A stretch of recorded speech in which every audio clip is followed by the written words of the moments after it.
we go. You really think you have a chance against us, Mr. Cowboy? Hey, motherfucker. What do you like to do? Oh, I don't know. Play chess. Screw.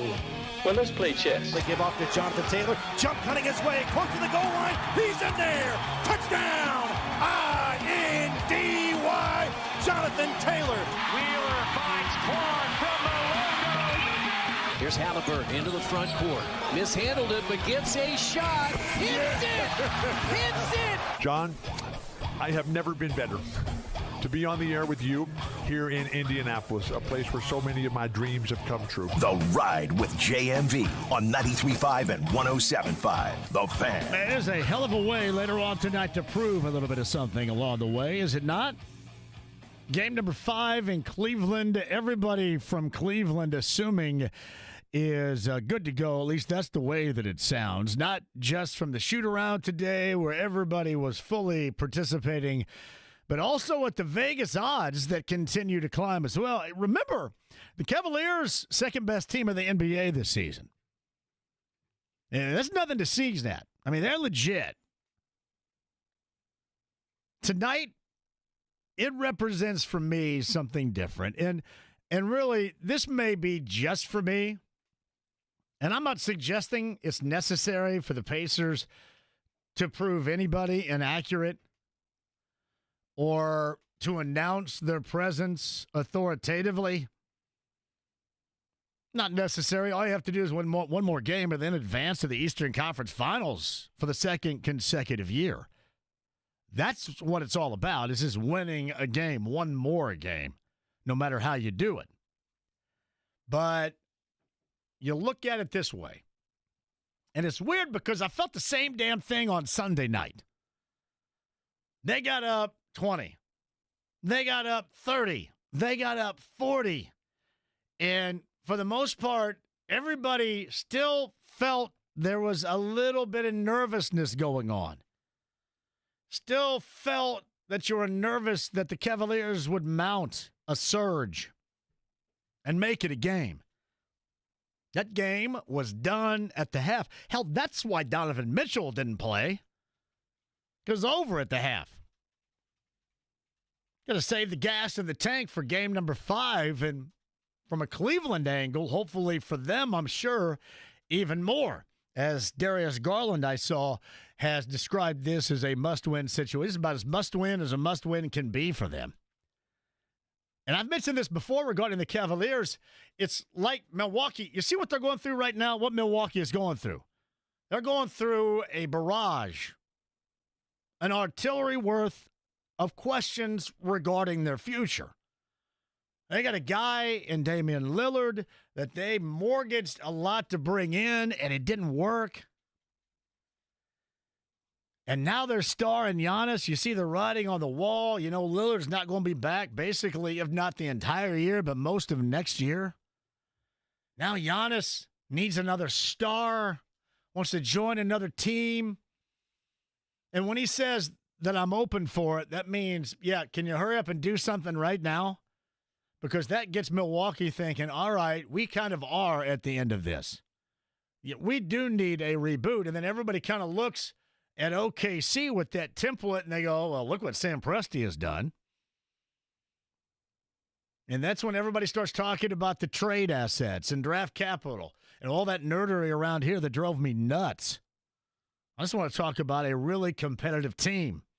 And I mean team. But we talked about that going back to the first round, and that's where Milwaukee is right now. And they have more questions than they do answers. And you know what? That is yet another situation that the Cavaliers are facing with this elimination contest coming up later on tonight in a must-win situation. Just, again, a battery of questions. Now, they may feel they have answers on that roster, but it has not worked out in the postseason. You can say what you want about blowing out in straight sets the Miami Heat, who absolutely gave up, assuming in the final 2, but this is not going to cut it for him. Now, if you're the Pacers right now, listen, if they were to get bounced, let's just say the Cavaliers might have come back and the Pacers get bounced, incredibly disappointing because you're on the brink, you're on the verge. But I think most people would suggest that this is all a part of this team continuing to grow. Now, I will also say there's going to be people like me that are going to go, okay, now you're going to have to ask some deeply rooted questions. You move on to the Eastern Conference Finals, and then again, we'll see what happens there. That's a different gauge, a different level to assess. But you get out of the Eastern Conference semifinals after you knock off the best team throughout the season in the East and the number 1 seed. You do put together, I think, a lot of answers for questions that are forthcoming. If you don't win one more, then it's almost like for some it's going to be back to square one. We'll be asking a lot of questions, but you're probably wondering why I brought up proof. Well, the rest of the world in basketball, the NBA world, all these knuckleheads on social media, and believe me, social media is so awful for crap like this. Really awful in general. Just full of dorks and nerds and knuckleheads and basement dwellers, turds, and a few good people. But just full of a lot of crap. And that's what comes along with disappointment in sports, really in anything, but especially in sports. And then you're talking about an era in which these players digest all that foul, ridiculous dumbassery, all that bad information. And then you look at the Pacers situation. You go out tonight and you start out like you did. Again, I think it'd be great if you shot it at a 50+% clip again. Whether we were talking about game number 4 on Sunday night or going all the way back a week ago Sunday to game number 1 in Cleveland. Yeah, shooting it well cures a lot. But in the case of the Pacers, so would a lot of those out there that still have a high level of expectations for them to lose this. Or as it would stand now, since they're on the brink, it would be blowing it.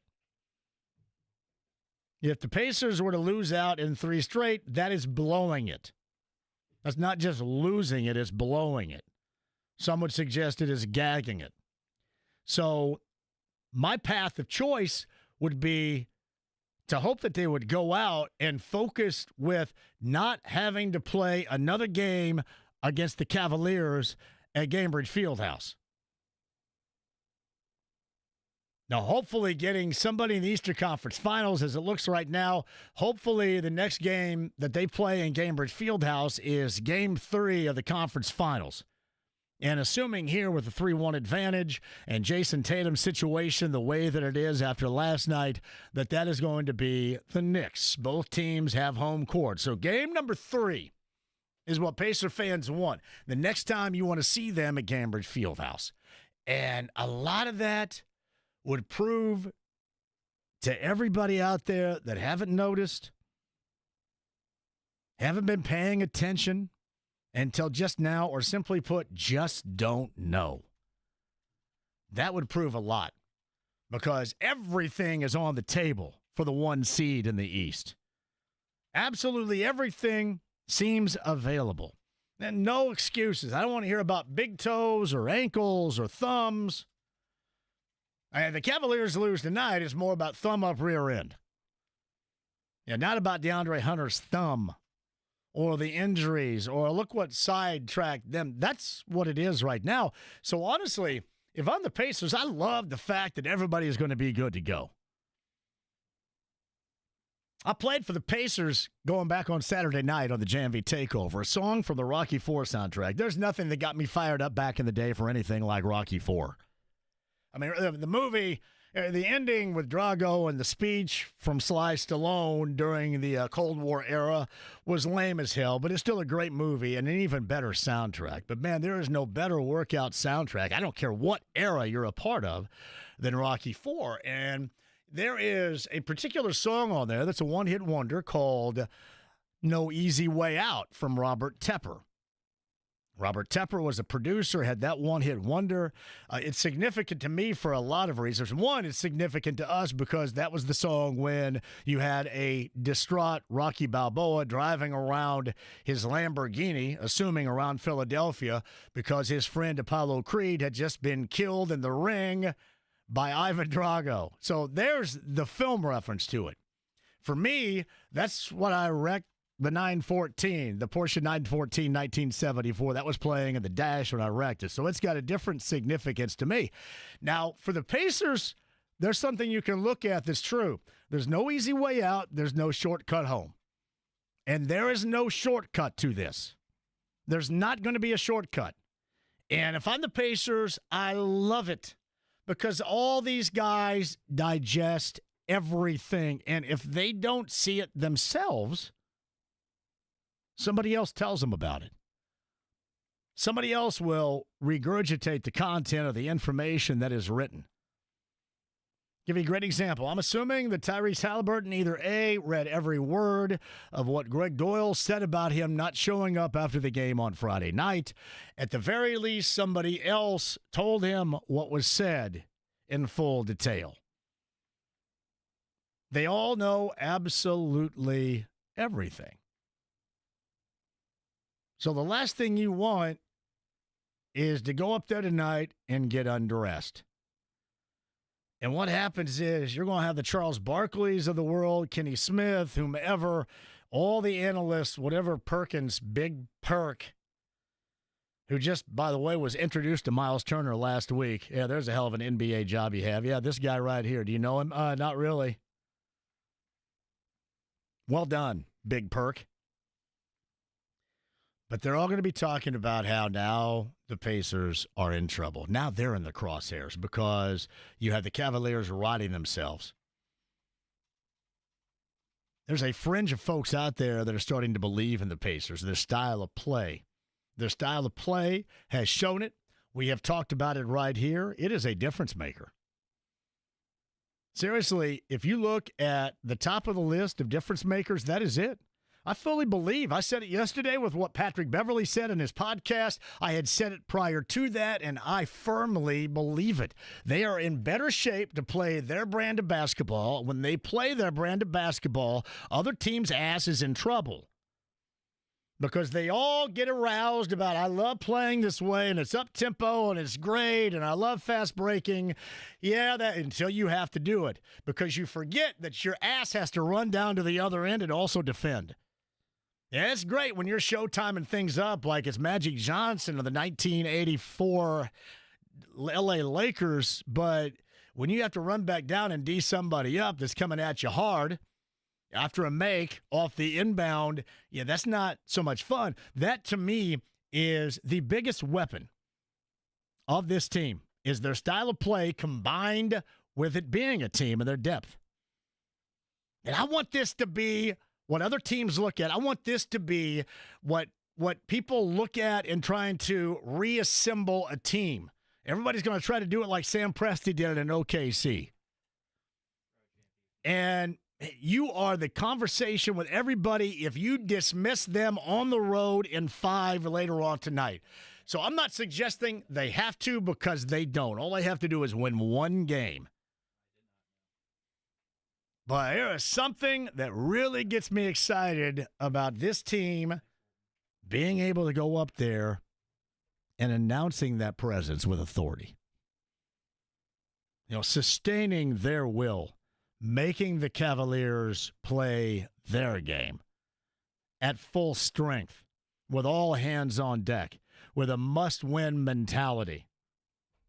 You know, all the cliches of the world, there's no tomorrow and all that BS. It all holds true. There's something to be said, and not having to wait till Thursday. And sure as hell not even thinking about, not even fathoming a game number 7. Because that's when this whole thing changes. But man, being able to get it done tonight with the best team of the East, the second best team in the NBA over the course of the regular season, with not a damn excuse in the world. There were excuses a year ago, after the Knicks series. Flopping Brunson's injured. My hand hurts. Anunoby's injured every 5 seconds. I mean, hell, they didn't have Karl Anthony Towns last year. Excuses both years with Milwaukee. And then you go to the conference finals, and you blow a couple of moments in games that you probably should have won. You end up losing. You get swept. And this is a transitional to a different level of Pacer team that maybe even you thought you were going to see. This is legit contention land that you would be on the verge of doing later on tonight. I mean, even Big Perk would go, oh, yeah, that Pacer team. Yeah, there they are right there. Even he would have to notice between 19 buffets. Now, this is to me, this is what I want to see them do. And you know me, I've had a deeply rooted belief in this group forever. Now, I'm very impatient, so I wanted this thing to hustle up. And you know that. I got sick and tired of hearing about losing and draft picks and draft capital and drafting this and doing that and all that bull crap. I'm sick of that. But I am incredibly fond of this team and probably as fond of this group as I've ever been about anybody around here. And that says a lot because I love the 90s Pacers. We all love the 90s Pacers. And I know we all live in the moment, and that moment is most valuable to us. It's just a way that everybody works. But I think it's legit with this group because, again, this is a group that is like what we all are told basketball is about around here. That's how we're all coached and taught. It is a team concept. And this is not a group where you can say, well, you know, the NBA, I like team-oriented basketball. Well, hey, numbnuts, if you like that, that's exactly who this group is. You can't get more team-oriented than these guys. And I've always wanted to see this work. And then better said, I've always agreed with what they're doing. I agreed with running it back. I believe in it. And I really want to see them. I want to see them go out in a blaze of glory and move on to the Eastern Conference Finals for a second consecutive year. Yeah, I don't want to have to lean on a packed house and a rabid fan base coming up on Thursday night at the Fieldhouse. I want to see them do it on the road. And to me, there's something to be said, you know, about being able to announce that presence to those that simply put don't know. Because there are a lot of them out there that just don't pay attention. And everybody's going to get distracted. Now Jason Tatum's going to distract. Hey, believe me, this whole Knicks thing, whomever plays them, and especially the Pacers, it is going to all be an afterthought. Nobody's going to think a damn thing about him. Remember how bad Stephen A. Smith was a year ago? How big of a joke that was? And then he got clowned in Game 7 of the Eastern Conference semifinals, which really, among the things this Pacer team has accomplished over this run, may have been one of its greatest. He looked like a horse's ass, and it was beautiful. The head cheerleader out there, I mean, hell, he was doing everything but standing at the top of their cheerleading pyramid last year, if you remember. Remember that entire ESPN production? Going into Game 7, how absolutely embarrassingly rah-rah that was. I mean, hell, people call us here. Well, you're the local show, so obviously you're a cheerleader and you carry the water or whatever. There ain't nothing as bad as it was. Yeah, go ahead and times that by 100. That's coming. Just get it done tonight. And you don't have to legitimize yourself, at least to me or anybody else. But I think that would be one hell of a way to proceed here, is to show everybody, especially those out there that don't know who you truly are. And that is the opportunity, I believe, at 7 o'clock tonight in game number 5 that we see before this blue and gold squad. And you get off to a fast start, that's something else you see. You get off to a fast start, man, there are going to be questions popping up everywhere. As I mentioned, a fast start with this pace, with this productivity, you know what else that does? That expedites the pain and your injuries. Everything starts hurting a lot worse when you suck. You ever notice that? You ever go out and play something and you suck and all of a sudden you fall down, you lay on the floor a little bit longer, got a little bit more of a limp, you're a little bit more, yeah, you know what, you're not doubling back as quick, but oh man, I'm hurt. It's your pride. It's your pride. Butch told Marcellus Wallace that, did he not? That's your pride blanking with you in Pulp Fiction. Man, you want the pride to be blanking with the Cavaliers later on tonight. You want the Pacers to do that, especially at the beginning. Yeah, not something where you get down 20 and you have to chase this team down, because I don't think you're going to be able to do that. And you really want to serve a purpose and do it early. Yeah, if that takes high production, high level of shooting, so be it. If it's defensively, if it's running these guys into the ground, whatever it takes. But I would rather, next time I see the Pacers in the field house, I want it to be a game 3 of the conference finals. I love going there, and I'll be there again on Thursday night for a game number 6, but damn straight. And by the way, going with Tommy S. By the way, I think Tommy S. is actually up in Cleveland of Coach's Tavern. We are unbeaten at games going together. Now, when we go separately, it hasn't worked out as well. But going together, that's an unbeaten squad right there. It'd be nice to get that done, and the next time they open up the doors for a game, an NBA game, a Pacer game in the Fieldhouse, would be for game number 3 of the East Finals. Because believe me, there's much more down the road. I mean, you think right now, like if you see everybody that's picking against and Vegas lines that are on the uptick against the Pacers, you've seen nothing yet, especially if Knicks will be that counterpart. It is going to be awful. Absolutely awful. All right, we got that loaded up and ready to go for you. 239-1070. James, give me a little helper right here. Tom Withers going to join us from Cleveland a little bit later on. It's assuming everybody is good to go considering the Vegas odds, and everybody was at shoot-around today, right? What time's Tom joining us? He's at 4 o'clock. And what else we got today, James? We got Greg Raikstraw coming up at the bottom of the hour, and then we got Alex Golden at 5 o'clock. Alex Golden is going to check in here, setting the pace. You know, Alex talked to Steve Simon. I've been actually not so much begging, but asking for Steve Simon on this show because I want to legitimize my point that if they continue to push this and they evolve, and I think tonight's one of those big nights where you really begin to believe this team as an elite level player, not just the little engine that's still growing strong, drinking a lot of milk with strong bones. But now it's for real. This is a game where, to me, I feel even more justified to tell Steve Simon that I don't give a two craps about your luxury tax situation. And we'll talk to Alex about that in the 5 o'clock hour. Greg Raikstraw, what has taken place at IU Indy? With Paul Cassaro, 1 year, he was fired today, and the reports are he was fired by IU Indy for the way that he treated players that are now gone, bullied players, hardcore on players. I will tell you this, when I view this two different ways. One is, well, in this era, unless you are well established and above it all, this is stuff that you're never going to be able to get away with. And the players, and in this case, their families that lodged complaints about it after the fact. These players all transferred out, by the way. You know, part of me goes, well, you know, you have to evaluate your situation and do things differently there. And the other part goes, all right.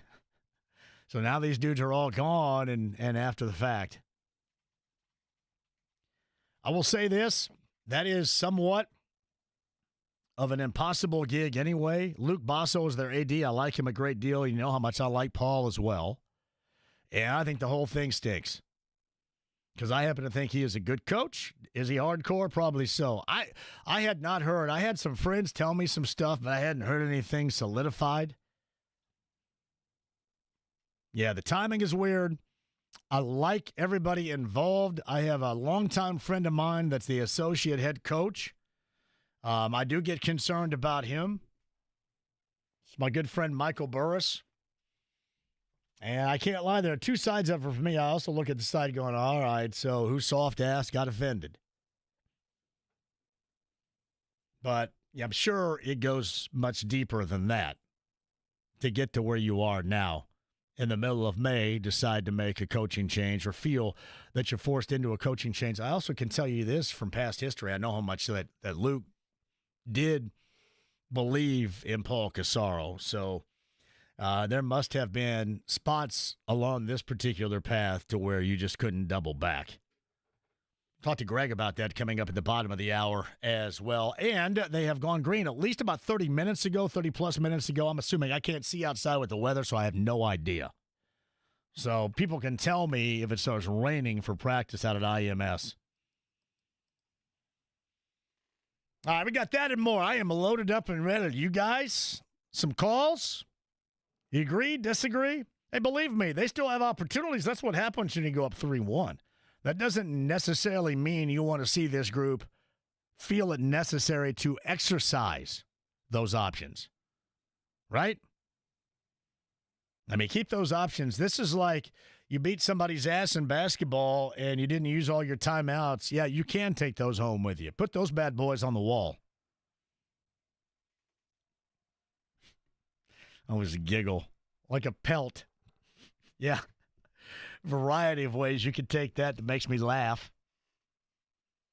But I think it is noteworthy that you would want to go up there and serve a little bit of notice. And again, you can still win by not doing that. But I would love to see them bring along with them the impression they do indeed advance to the Eastern Conference Finals.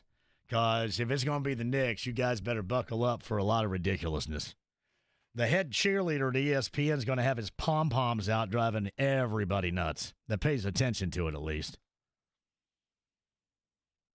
The head cheerleader. God, you remember how embarrassing that was last year, James? God, I just want to complain about that. That game, going into that Game 7. Remember that pregame show for Game 7? It was the dumbest. Really, it is a great mark for ESPN. And in a lot of ways, that's like ESPN in a nutshell sometimes. God, it was embarrassing. Prep for it. But, man, you announced your presence tonight. I'm not going to suggest you're going to take a lot of that away, but you can take a little bit of that away because I think you even more so galvanize your legitimacy where you are right now if you're the Pacers. Game number 5 is tonight, 7 o'clock, 6:30 coverage begins right here on The Fan. Raikstraw, Alex Golden, and Tom Withers from Cleveland. A little health update on the Cavaliers forthcoming in the 4 o'clock hour. Carb Day passes as well. Don't go anywhere. The stream, the app, HD Radio, the AAA membership lounge via YouTube Live at 93.5 and 107.5 The Fan.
Ride with JMV. If somebody gets in your face and calls you a I want you to be nice. 93.5 and 107.5. The Fan. All right, I know there are no style points that are necessary. You win one more game and you're through no matter how you do it. But, man, do I want to see this Pacer team finish them tonight. I know, I'm thinking about the Karate Kid, too. And DeBarge is in my head right now, too. Where'd you pull that from? Is this 80s right there? Just a random 80s playlist on Spotify. James goes with the DeBarge re-entry right there in the rhythm of the night. Well done. The DeBarge family, kind of like the 80s Jacksons, James, from, I believe, Grand Rapids, Michigan. I've actually never even heard of them. Well, good. It's a teaching moment for the host of this show for you right there. The more you know. The leader of the DeBarge family is L. DeBarge. I was going to change my name to L back in the day, but didn't do it. All right, on the track out there, at least as 40 or so minutes ago, they did go green. And if you missed it last night, Knicks now a stranglehold, Eastern Conference semifinals with Boston, Jason Tatum situation. I don't think they've concretely reported his injury, but it looked significant Achilles kind of thing. And again, if you're a Pacer fan, it seems like you've seen this a couple of different times. You certainly saw it in the last series with Damian Lillard. So 3-1, and then also the Timberwolves with a chance to close out coming up back at home as they beat Golden State last night. 2 games later on tonight.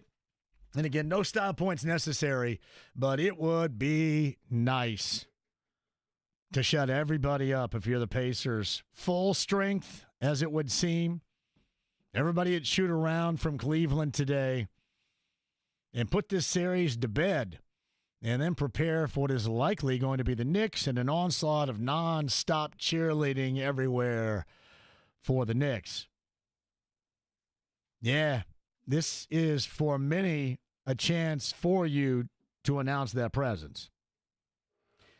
Meantime, of the Andy Moore Automotive Group hotline, he is our friend Greg Raikstraw. I'm going to start right here, and I don't know how much you know, but I know you spend a lot of time around the program at IU Indy. So what transpired over this past season with Paul Casaro for IU Indy to feel it necessary after one season to let him go?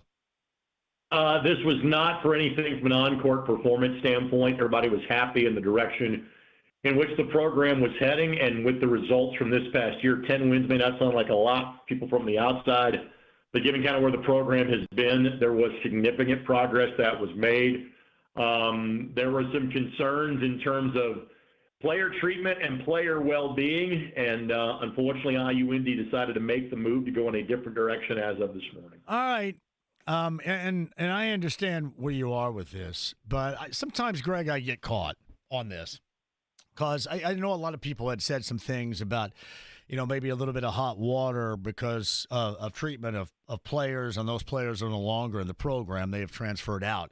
So I see that, and I also understand, as you do too, in this particular era, this environment, that most of the time, maybe not every time, but most of the time, this is probably going to get called to the carpet, and there are going to be some sort of punishment. Something's going to happen if that is reported and an investigation happens and it turns out to be accurate. Now, there's also another part of me, too, and I guess that comes from the old school era of thinking, all right, so what happens if you're dealing with a bunch of soft dudes that didn't like their experience and want a little bit of payback? Is that somewhere in between, or is it all kind of lobbied, alleged on one side with these allegations and the investigation of just the over-the-top treatment, I guess, if you will? Is there a way to look at it both ways? What I would say is this, and in defense, I have not had a chance to speak with Paul since this came out. I kind of got wind a couple of weeks ago that something might be percolating. And so when I found out before the general public did this morning, it did not come as a tremendous surprise to me. There are enough of the key pieces back from last year where I don't think this is sour grapes.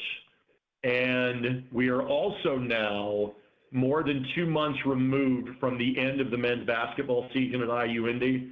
In other words, this is not just, I think, a handful of guys said this and Indiana University administration saying, we can't have that, make a move now. There was a thorough investigation done into this. And again, unfortunately, they decided they were going to go in a different direction. I'll leave it at that. It's Greg Raikstraw. He's on the Andy Moore Automotive Group hotline. Is Luke Bosso and company now in search of a new basketball coach at IU Indy? I did want to ask you this, and I know we don't normally talk about the Pacers. We did a little bit last week. And I understand you don't have to win on style points, but, man, would it be nice for the Pacers to earn some style points and closing this thing out with the Cavaliers, assuming right now at full strength in game number 5 on their home hardwood later on tonight. That would earn a lot, especially from those that are very uneducated about the strength and just how this Pacer team is in operation right now. So I'm not saying it's necessary, but it would be nice. Is that fair? It's a nice bonus, but frankly, I don't care. Just get the W. Don't care who plays. Don't care what the deal is. Get the W and move on, because those that are uneducated are likely to remain uneducated or unintelligent on the subject. And if they're unintelligent on the subject, then frankly, I don't care what their opinion is on the subject. So with that, style points would be great. You can't get better style points than you saw in the first half of Sunday. John, you and I have been doing this for a long time. And that entire first half, and especially the last 3 minutes, I'm not sure I've ever seen basketball played that well, or such an absolute avalanche.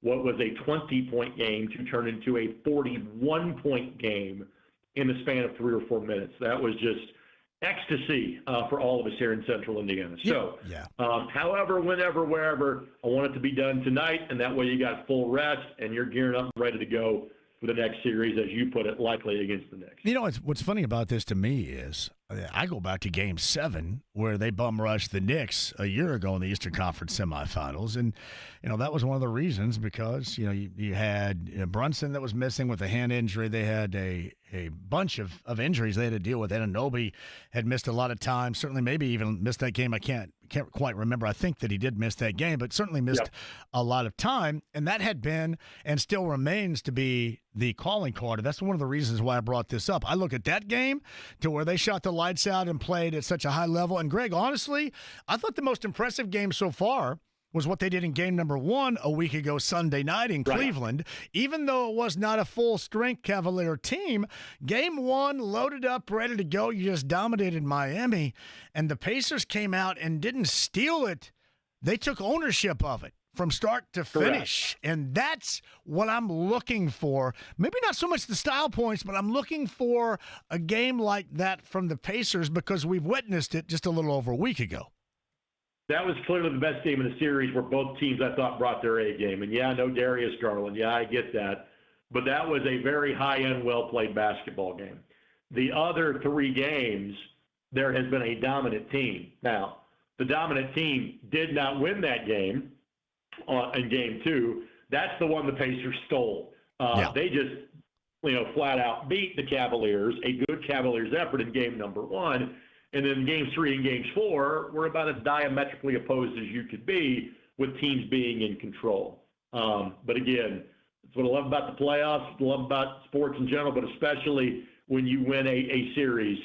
Doesn't matter how you got there, matters that you get there. That this group can get back to the Eastern Conference Finals for a second consecutive year, when most of us said, hey, listen, get out of the first round, that's pretty good.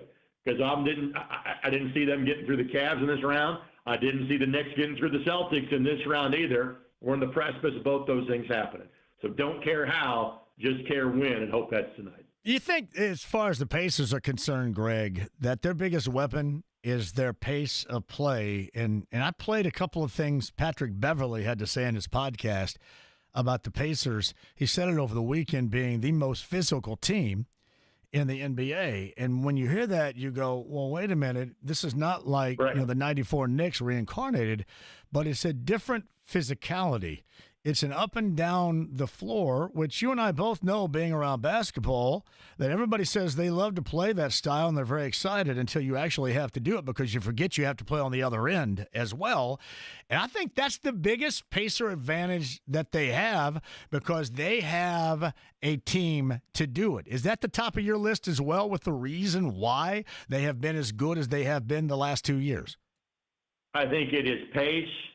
And I think it is, and I heard this, and it frankly reminded me of being a part of a pretty good college tennis team. And so I forget exactly where this was said, but everybody seemingly has, stars 1, 2, and sometimes 3 in the NBA. What do you have 4 through 9? Because I think it's the 4 through 9 part where the Pacers are kicking butt. And so it is the depth of their team. You have to have a star that can go out and make the plays that Halliburton did to go out and get you a game 2. All right, so you can't be a starless team and truly be successful. And Halliburton is a better player because you have one of the best Robins, if you will, number 2 man in the league, in terms of Pascal Siakam, to be that guy to give you a true 1-2 punch. But to me, it is pace, understanding what they are doing, but I guess we would better say it as the role players have all been great for the Indiana Pacers. And I think they have won this series spots 3 through 9, 4 through 9, and that's the reason why we're having the conversation we're having about this team in this series right now. I know that practice has been ongoing at IMS. What are your responsibilities this weekend? Where can people hear you right here? So I have got trackside over on WIBC tonight. Kevin's a little busy with qualifications on FS2, or practice, I should say, on FS2. So I've got trackside tonight, tomorrow night, and Friday night.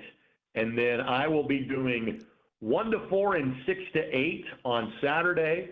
And I will be doing 1 to 4 on Sunday, in addition to being in the PA booth for parts of Friday and Saturday and Sunday. So wow, I'm getting to casually follow this from Greg and Broderpool status today, but I will be living at the track Friday, Saturday, Sunday over the weekend. I know you love that, and you got a great gig, but would you rather trade with me? Because I could have just said, yeah, I'm probably going to be drunk most of the time out there. You and I have worked that balance for the two of us over the years, and so I did do some day drinking in my previous meeting, which I know you can't do. So I guess there's that. So I am at least one rum and coke into my afternoon. I never do that. No, never. Look at James. Exactly. James over here is rolling his eyes like crazy.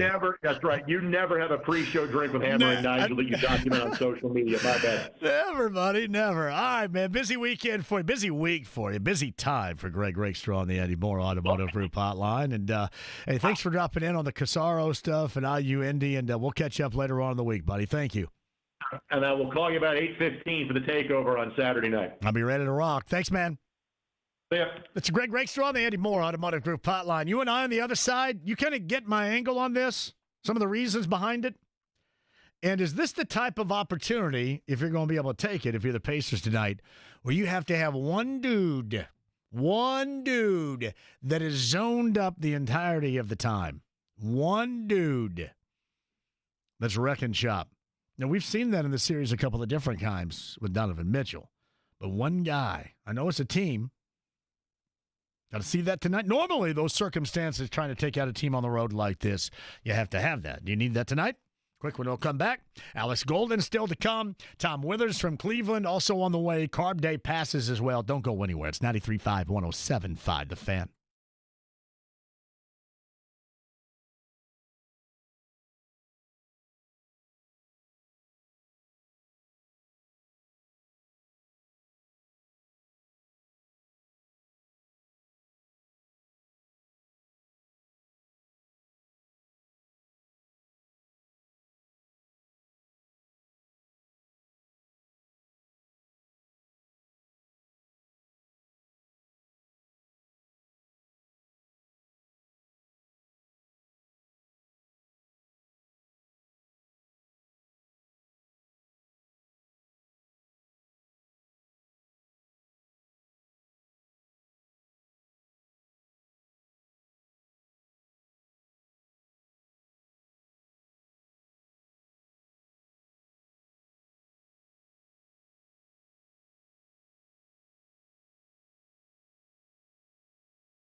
Good. So what's the problem? I don't know. 93.5 and 107.5. The Fan.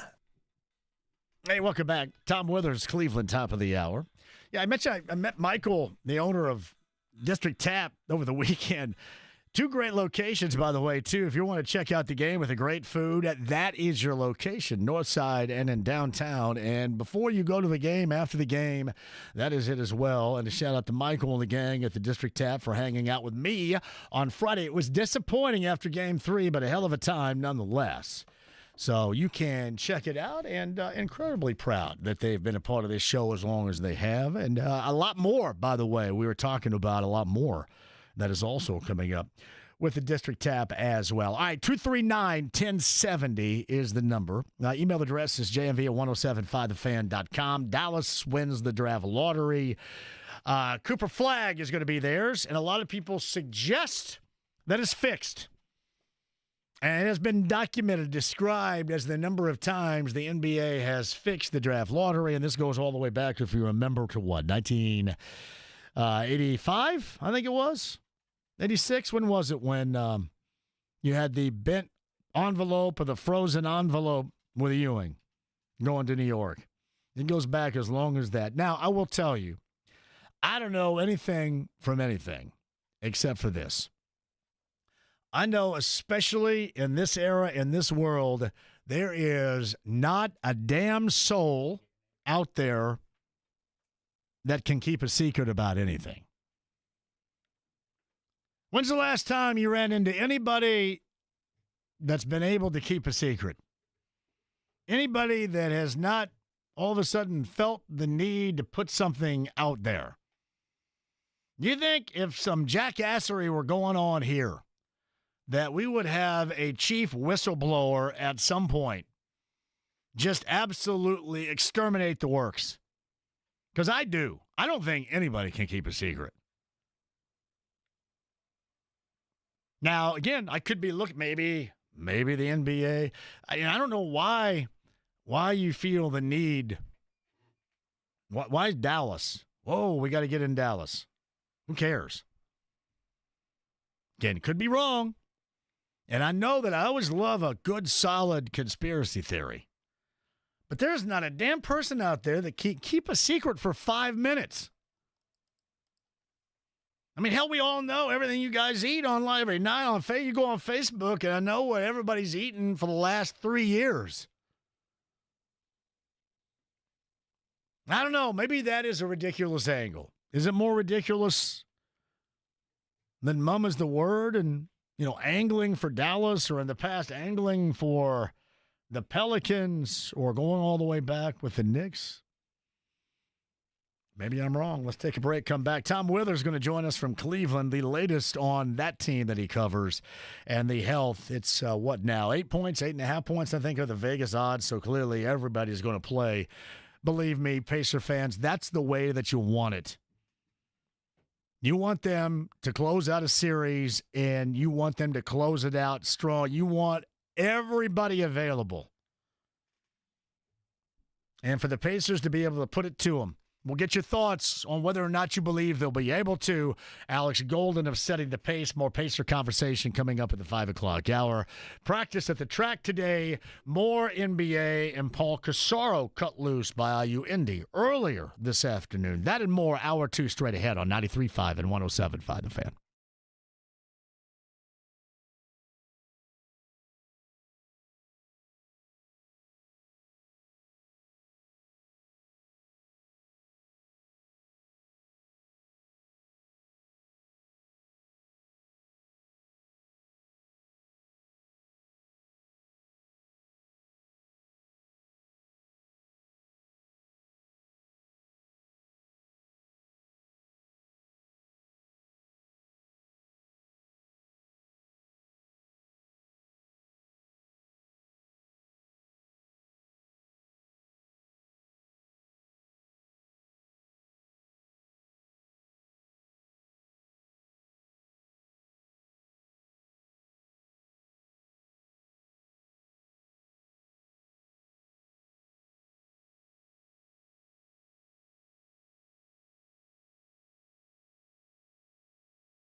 The Ride with JMV. What in the wide, wide world of sports is going on here? 93.5 and 107.5. The Fan. Hey, welcome back. Alex Golden coming up in the 5 o'clock hour, setting the pace. Conversation with Steve Simon. I want to have a conversation with Steve Simon.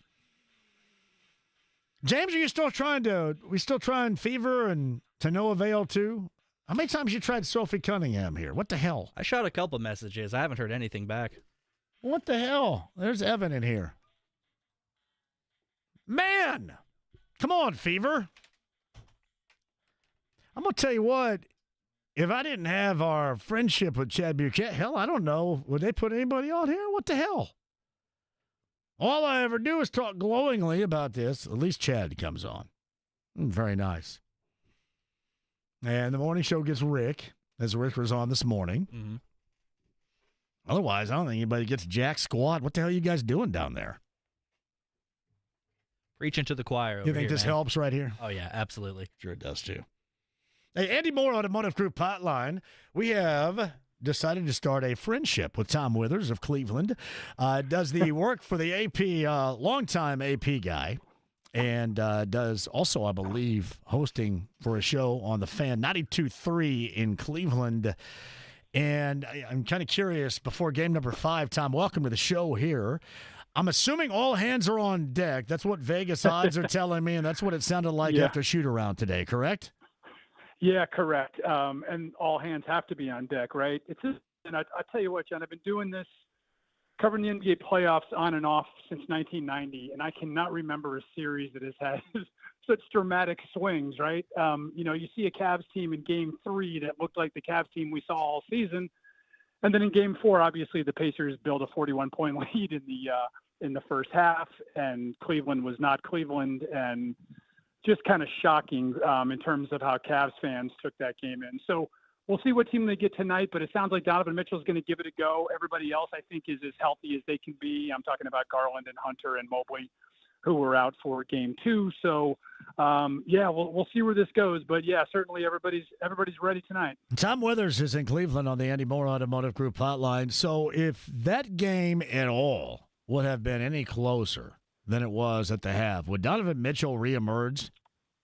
That's a great question. And we don't know really the severity of this injury or really the specificity of it. He went from having an ankle injury that kept him out of the last 4 games of the regular season. I was told that he probably could have played in those had they been playoff games. So that was definitely a situation where they just wanted to get him as rested up as possible before the series against Miami. So then we came to find out that there was a mid-calf issue as well, which is something he dealt with last year. I don't know if you remember or not. That's what knocked him out of the Boston series, the final 2 games of that series. So he's been dealing with lower leg things here for the last 2 years. So, I would think he would have probably given it all he could. But again, we really didn't know the severity, at least in Game 4, or what he was dealing with in the locker room. You guys, just like I did, saw the footage of him, attempting to shoot from the 3-point line at halftime, and was clearly bothered by something. We didn't see any situation in the first half where he rolled the ankle, which leads me to believe that, much like Jason Tatum, and I don't know what the latest is on him in terms of Achilles, but anytime you start dealing with calf, lower calf, ankle area, you start to worry. So knowing Donovan as I do, he'll give it everything he's got tonight to be able to play. Now, do you think at all he's going to be hampered by anything this evening? Can we expect that? Yeah, I would think he would have to be. Again, I don't think Donovan Mitchell comes out of that game without being hampered to begin with. So I don't know what his recuperative, potential would be in 2 days. So I would think it's going to be bothering him to some degree. It's just like, and anybody who's dealt with a pulled hamstring or a pulled groin or a calf muscle, it can feel really good up until the time you really have to push it and go 100%. And that's when you find out exactly how hurt you are. So like I said, I think he's going to go as hard as he can, as long as he can, because the Cavs have no other choice. So, Tom Withers from Cleveland's on the Andy Moore Automotive Group Hotline. Now, does the Pacers' style of play make a situation like that even worse? Because I wonder that not just with Mitchell, but I wonder that with Garland especially, because I know why you want him out there. I mean, he's an all-star caliber guard, no question. But my man, I don't know if it's the toe or what. He can't guard you, Tom, right now. I mean, he can't stand in front of anybody, which is problematic for them. And I just kind of wonder just how much worse the situation with an injury, this pace of play, when they're able to do it top-notch as we have seen, how much of a role that plays. It's absolutely a factor, and that's why you've seen Sam Merrill as much as we have. You know, they started him in game one, obviously because they had to, with Garland being unable to go in that game. So, yeah, Darius is not himself. He doesn't have the usual burst. You can tell that he's been bothered by it. I think it was game two where he went down, or game three where he stumbled and went down. You could see he was clearly affected by it. So he's not himself, but I don't have to tell you. I mean, anybody that's watched the NBA playoffs this year, everybody's banged up, and unfortunately, we've seen a lot of star players going down. I don't have to tell you, Halliburton has been playing with that left wrist situation here now for the better part of a week. So everybody's a little bit banged up, and they're just different severities of it. Was it more the bum rush that they got on Sunday night in game number 4? Or what was Mobley's situation? It wasn't the ankle, was it? Was it just kind of the beatdown that they were getting? Why he looked fairly disinterested, and so did Jared Allen, for that matter. And yeah, which was unusual, and I was, and that's what everybody here was really shocked by. When you had, the Mathurin situation with Hunter, which you would think would fire everybody up. The Cavs kind of, rather than that igniting them, seemed to take the other tack, which was, oh God, we're in trouble here. And obviously, when the Pacers are shooting it as they did in that first half and able to build a 40-point lead, there's not a heck of a lot you can do. So I think it got to the point where, yeah, disinterest turned into apathy and survival for a Game 5 situation. I think they got to the point in the second half where those guys were like, look, we may have been able to come back, by 20 down a couple times this year, but 40 is a whole other matter. So let's rest up and get ourselves as healthy as we possibly can for going back home. It's Tom Withers in Cleveland. He's on the Andy Moore Automotive Group hotline. So is there going to be a similar approach in how they try to handle, even off of makes and the inbound, grabbing and clutching on Halliburton to try not to get this offense as kick-started and as fast-paced as it normally is? We're going to see the same thing out of them tonight defensively? Yeah, I think so. That's been the approach since game one. I think you've seen Max Strus, once that ball goes through the basket, Strus is just a magnet towards Halliburton to try to get the ball out of his hands, which I think is a good philosophy. I mean, he's one of the best playmakers in the NBA, so you want to limit his touches as much as possible. So, while that's been somewhat effective, it's been the rest of the cast. And, what a lot of people here are harping on is that, unfortunately, this is the third year in a row where the Cavs have just not been physically up to the task. It happened 2 years ago more prominently against the Knicks, who just, bullied the Cavs for 5 days. And that became the narrative about this team. They were able to get through a real grinded out series last year against Orlando that was just as physical. But now they haven't responded to what the Pacers have brought. And, it makes everybody here kind of question the makeup of the roster here. It leads to questions about whether guys are tough enough or soft enough or mentally tough enough. So I just, and I when we talked about it last week, John, I think a lot of people here really underrated who the Pacers are. I mean, this is a terrific team. I don't have to tell you. You go look back over the last 50 games, their record stands up with anybody else in the league. And as you mentioned before, the pace of play is what makes it difficult to handle them. They're able to get up and down the floor as well as anybody. They can all shoot it. They can all pass it. I don't have to tell you, it's a terrific team, and it's been interesting to watch them. Well, and this being around basketball, as long as you've covered it over there, is everybody love to talk about how they want to play that brand of basketball and how it's a great brand of basketball, but very few are able to do it because you come to the realization that you have to do it on both ends. And that's where the Pacers get you.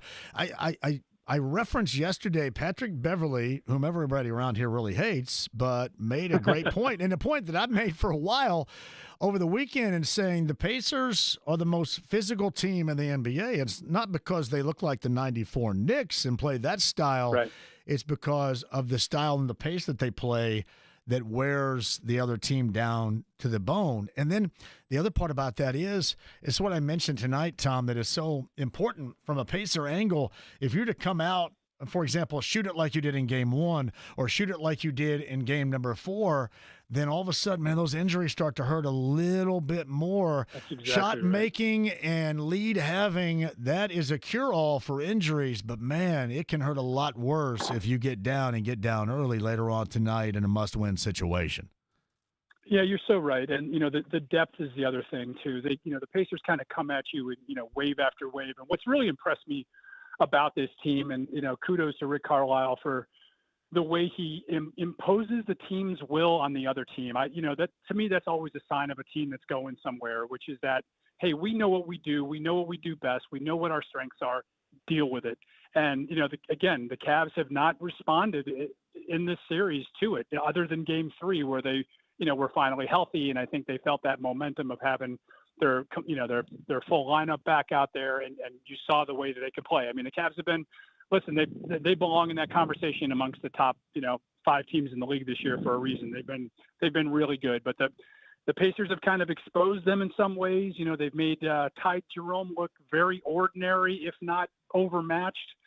So there's been a lot of issues with the Cavs, and it's like I said before, I give the Pacers a lot of credit for really kind of laying it to them.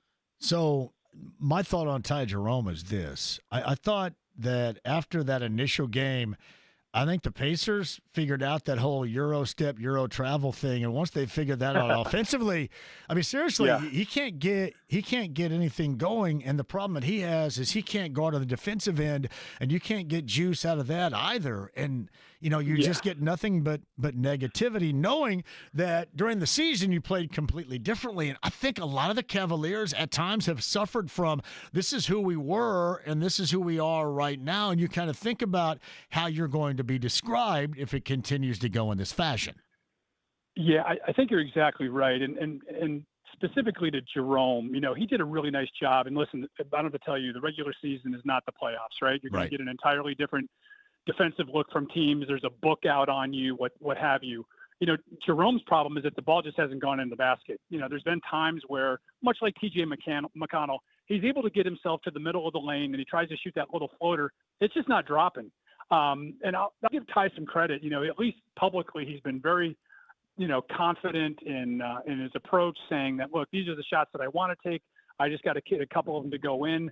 But he's at times been a liability out there for them at both ends of the floor. And then when you're not getting the production out of guys on the bench that you would hope to, Isaac Okoro, Dean Wade, DeAndre Hunter, and then you mentioned before, quite frankly, Allen and Mobley have been, disappearing at crucial times in this series. So everybody's got to step up tonight, and we're going to see what we get. All right, Tom Withers with us. I hesitate to go here because nothing's etched in stone whatsoever. But let's just say the Cavaliers go out either in a 5th game tonight or in a 6th game coming up on Thursday. How will this season, from the fan base and those that cover the team, be viewed around Cleveland? Should they go down? Is that what you're saying, John? If they don't go to the Eastern Conference Finals, let's just say that. Yeah, right? it's going to be a major letdown. I think mostly because everybody just kind of got caught up in what they did during the regular season. And I didn't mean to be contrarian to a lot of the Cavs fans that I talked to, but I continually reminded them that the East was not the same for most of the year, right? Philadelphia was not Philadelphia. The Pacers had some of their injury problems. The Knicks took a while to kind of get their legs under them. Boston dealt with some things. So it almost felt like at times the Cavs were building this unbelievable record and taking nothing away from them. They had an 18-game winning streak, I think a couple of 15-game winning streaks. They really did a number on teams. It just felt like there were so many nights, John, when the other team would be in town and they'd be missing their star player. And I only know that because as an AP writer, I'd be required to writing something short before the game if the star player for the other team was sitting out. It almost seemed like almost on a game-to-game basis that the other team was missing its best player. Now, that's not taking anything away from the Cavs because they went out and did what they had to do and played exceptionally well. So should they not get to the finals, it's going to be a major disappointment. It's going to lead to the questions about the roster. They had finally gotten to the point where they felt comfortable with Garland and Mitchell playing together and playing off of each other so well. Same with Jared Allen and Evan Mobley. But all of those same questions are going to resurface should they be unable to get past the Pacers. In closing, Tom, I want to bring this up to you because you're outside personality, and I get caught up in it because I was an advocate in the offseason of them running it back. And that's kind of a dirty term around here because the Colts have done it so much and they haven't been seeing any results.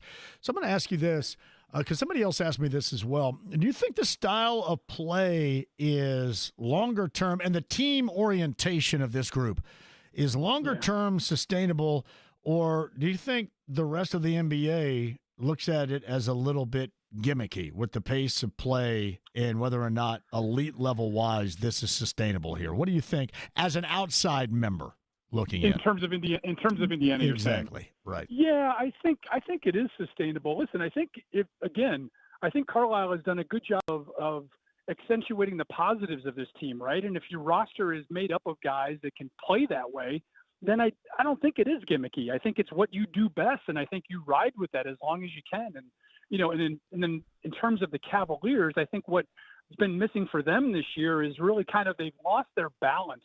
There was a really strong defensive-minded team under JB Bickerstaff. Atkinson came in here, kind of reinvented the offense, if you will, and they scored, right at the pace, if you will, of the Pacers. Right, I think they were like 1-3 or something in scoring this year. And shooting all kinds of threes and doing their kind of thing. So in terms of Indiana, I think they know what they do, they know who they are, and they roll with it. So I would think it would be sustainable again, as long as you've got guys that can handle it, that they can stay injury free, and you can develop that depth on the bench. I'll tell you what, there's a bunch of Cavs fans who watch this Pacers team and say, we need a guy like Miles Turner. We need a guy like Mathurin coming off the bench. We need a little bit more toughness than we've got. So I think it is a model, as you know, just like in the NFL, it is all copycat. You kind of look at what's working in one place and see if you can make it work at yours. So, I think the Indiana model is here to stay. Would Bickerstaff have had this type of season for the Cavaliers, or did we see that he didn't, and that's the reason why? Was it necessary for Atkinson to kind of flip that script as you just described? Yeah, a little bit so. I think more than anything for JB, and you guys saw what a job he did with the Pistons this year. He's a terrific coach. He's really good at building things. I think it got to the point, though, that his voice may have gotten a little bit stale in the locker room, and you've seen that before. I mean, that happens, whatever sport you're in, that's going to happen. So it felt like, his message was just not getting across anymore. And I think they felt as an organization that they basically went about as far as they could go with JB. No knock on him. I thought he did a really nice job here and inherited a mess. Let's not forget those first few years after LeBron left for the second time. These were desolate days for Cleveland basketball. So he was able to at least get them back on the mat. Do you think they push it to a Game 6 Thursday night here? I kind of do. Yeah, I have a feeling that Mitchell, not that he was hiding in the weeds the other night by not playing in the second half, but I think he's going to show you more tonight than maybe we expect. Again, I think once he tests that thing at full throttle, we're really going to know how effective he can be. But I think the Cavs, buoyed by a home crowd. Again, this series has every which way and back and forth that you could imagine through 4 games. So I would expect the same thing to happen tonight. Are you at all a little bit nervous about him testing that full throttle and what we might witness here? Yeah, I think everybody is. I mean, that's why guys take kind of the conservative approach when they can during the regular season, because when you start talking about calves and ankles, the Achilles comes into play. And you guys know the way Donovan Mitchell plays, man, right? It's about explosiveness and burst and getting to the hole. I thought a couple times the other night that in retrospect, when he was going to the basket, he kind of pulled back a little bit, as opposed to kind of going for the dunk. And that told me that maybe he wasn't, feeling necessarily 100%. So, yeah, he's going to have to push it at some point tonight, and he's going to have to do it early to find out whether or not he can do it. That's Tom Withers right there. Just a great resource from Cleveland. At T. Withers, CLE, you can find him. Does work still for the AP and host shows for 92.3 The Fan in Cleveland. Hey, thanks so much for dropping in the knowledge, and we may track you down considering where this whole series goes here down the stretch. But, man, you've been a big help. Thank you. I expect to talk to you soon. Thank you. You got it. Thank you very much. Tom Withers right there. on the Andy Moore Automotive Group hotline. So you heard what he had to say about the expectation of this being pushed to a Game 6. Pacer fans, do you agree? You guys with me on the other side in studio. Look at Evan Sherrill in the house of the ClusterTruck. ClusterTruck.com. How are you doing, buddy? Oh, you got to get the microphone in front of your grill right there, don't you? Yeah, sorry about that. I am doing well. How about yourself? Great. What we got in the bag? I know for me what I have in the bag. Oh, yeah. In the bag, we got some salmon and roasted veggies for you. Gotcha. And then I believe I brought some traditional buffalo chicken strips for James, a little alternative to the Nashville hot strips, but same strips, just in our house-made buffalo sauce, side of tater tots as well. I'm down. Are they grilled strips? They are fried strips. Fried strips. Yeah. James is cool with that, man. That's yeah. Good. You guys do grilled strips? Would you do it?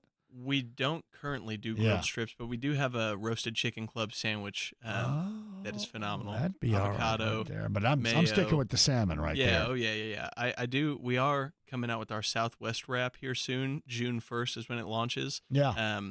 I think it might still be a little outside of the diet, but it's super refreshing, super healthy. Tomato basil tortilla, our house-made corn salsa, roasted chicken, some like crispy tortilla strips, chipotle ranch, and some lettuce. And it is like my favorite thing in the summer. Let me tell you this. The salmon is outstanding, and the vegetables outstanding. Now, I also, because I guess I have to honor the fact that I am making this not-so-subtle transition into the world of douchery here. I'm kind of douching out right before everybody's eyes. I do end up slamming that thing into a keto wrap. Oh, okay. Yeah. Okay. But, I don't know what sauce that comes with it, but the sauce is outrageous. Is it just regular ranch? It is a lemon garlic aioli that's made in-house. Aioli? What the hell is this? Aioli? Yeah. I've been called that before, but I've never eaten it. It's good stuff, though. It comes with our lemon garlic steak and potato bowl as well. It goes on there, man. It finishes the deal right there. It really does. Actually, I saved some of it because in my path to douchery, I throw that on garbanzo beans too. Ah, okay. Yeah. I could see that being How good. about that right there? You guys ever thought about putting garbanzo beans and cottage cheese on your menu? How would that do? I don't know. I'm pitching them on some house-made cottage cheese for you, though. That would be good, And then garbanzo... Somebody told me you can fry that stuff. Oh, I did Fried not cottage cheese. Bake it. That. You can bake it into some sort of dippable snack, from what I've heard. Okay. Yeah, I don't know. I shake my head at it, too. I go, no, I just get mine with a spoon out of the carton. Yeah, I'm not a huge cottage cheese guy, but I'm pushing for it for you. So. Would you eat cottage cheese, or do you have to be forced to eat it?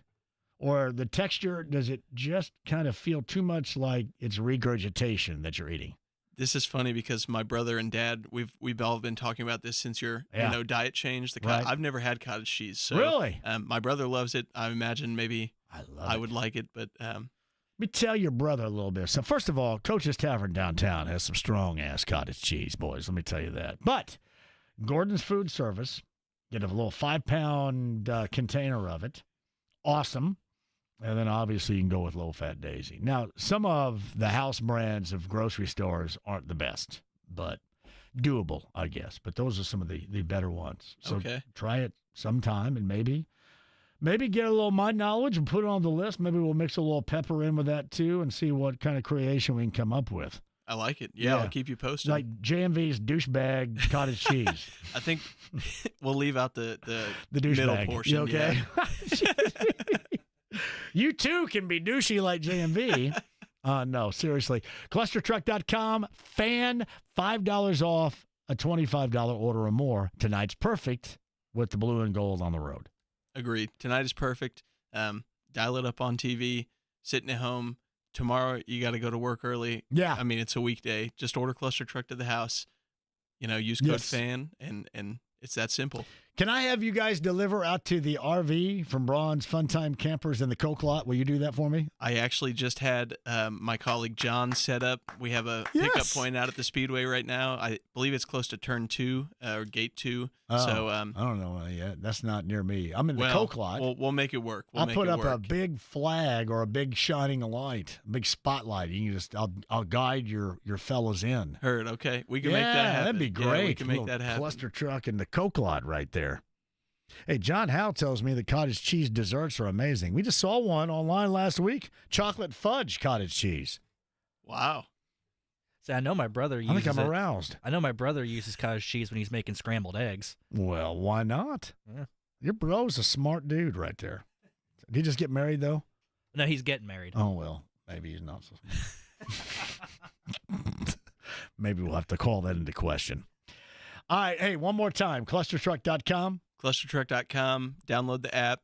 Use code FAN at checkout for $5 off. Well done, buddy. It's always great to have you in here. We're going to continue to do this through May. Oh, yeah.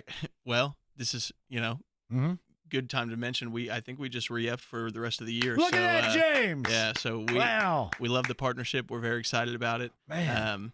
And I'm hoping my brother and I can get a foursome out for the golf outing. I think you got to do that, too. Yeah, it's going to be a fun time. Well, we love you guys. Thank you very much, too. Love it. And the Kevin Bowen burger is still floating around out there, along with Jackson Lee and Connor Daly. Yep, through the end of the month. And 20% of the sales from that go to the IU Simon Cancer Center. Gotcha. Thank you, brother. Thank you. Evan Sherrill right there, ClusterTruck. ClusterTruck. Let me do that one more time. ClusterTruck. Yes. I almost dropped an F-bomb, I think. ClusterTruck.com. $25 order or more. You mention FAN, $5 off. How about that? Quick one. We'll come back. Thank you, Evan. James, your brother is smart. We'll revisit that further down the road. So congratulations to your brother. Quick break. We'll come back to Alvis Golden, top of the hour. Game 5 is later on tonight. Coverage right here on The Fan. Don't go anywhere. It's 93.5, 107.5 The Fan.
On your head. Just drive fast, okay? 93.5 and 107.5. The Fan. May 23rd, 2025. That, ladies and gentlemen, is our celebration of Carb Day for the 109th Indianapolis 500. Have you purchased your tickets yet? Make sure you're a part of it. That is the early stages of what is going to be a fantastic party-packed race weekend. IMS.com. Make sure that you get your passes now. Make sure that you hang out with us in Pagoda Plaza. Make sure you attend Brett Michaels and the All-American Rejects and that show. Make sure you hang around with us all weekend because we're going to have an absolute blast. IMS.com. Carb Day tickets now. We're going to give you a chance to win some before the end of the show as well. So be ready. Carb Day passes coming up. If you don't win, Carb Day passes, IMS.com. Just make sure that you're a part of it. You deserve a little bit of fun, and you sure as hell deserve a little bit of fun with me, which is not a little bit of fun. It's a hellaciously awesome amount of fun. Be ready. JMV. I hate the texture of cottage cheese. It feels like I'm eating expired milk. However, I have some family members that eat it with Hellman's French dressing. I go plain Jane, Jared. It's weird. I didn't eat a lot of it. It was just if I were hungry and were on the plate, I go, hey, I'm going to eat cottage cheese. But now it's my desire. From Robert, JMV, Mitchell not playing in the second half. I do like what you say here, chess, although I think you were probably doing voice to text and it has chest. They were, yeah, I like to play chest too, but chess in this case, I know what Robert's getting at here. They knew that they weren't going to win the game, so they're using this injury situation. Now, you say to get the fans fired up. I just think that they were saving the gas in the tank because they were done. And why wear his ass out in the second half when that game was over? Robert, I absolutely agree with you right there, my brother. I do. I think we all us fellas like to play a game of chess. Hey, in case you missed this, and we were talking to both Tom and then Evan. So MLB Commissioner Rob Manfred removed Pete Rose and Shoeless Joe Jackson and other deceased players from the league's permanently ineligible list. That happened today.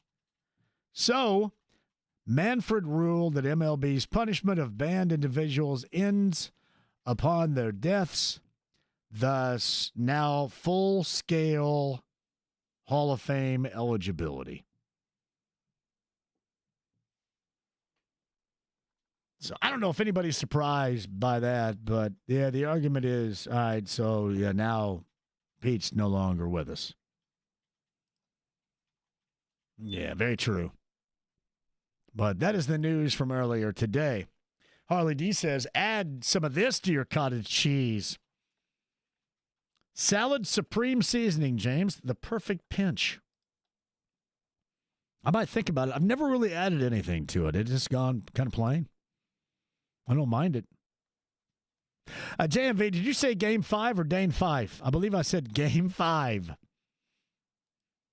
Hopefully the Pacers can get Dane 5 later on tonight. That sounds really weird. 239-1070. I've asked for some calls, some feedback, and you have responded. Adam is up first today. Hello, Adam. How are you? Hey, how we doing, John? Adam, I'm great. What do you got? Hey, I was just wondering. I know it's Game 5, and like I talked to you the other day about the protein-packed cottage cheese. Did you, by having the chance, send a care package with the Pacers or maybe some of that ClusterTruck to the Pacers game tonight? I did not. Should I? I mean, I don't know. Hey, you're promoting cottage cheese, brother. I know. Maybe some of that. I know well. Maybe some of that. One of these maybe days, that protein pack. It got Daisy on the show. It wasn't with cottage cheese. It was with Daisy brand dips, but it got Daisy on the show. I will say this. One of everybody's favorites on the show, Adam, if you remember, is from a couple of years ago, Win Schuler's Cheese. Remember the president from Win Schuler's came down from Michigan, and Win Schuler's is coming back too. So I may have to. I do remember.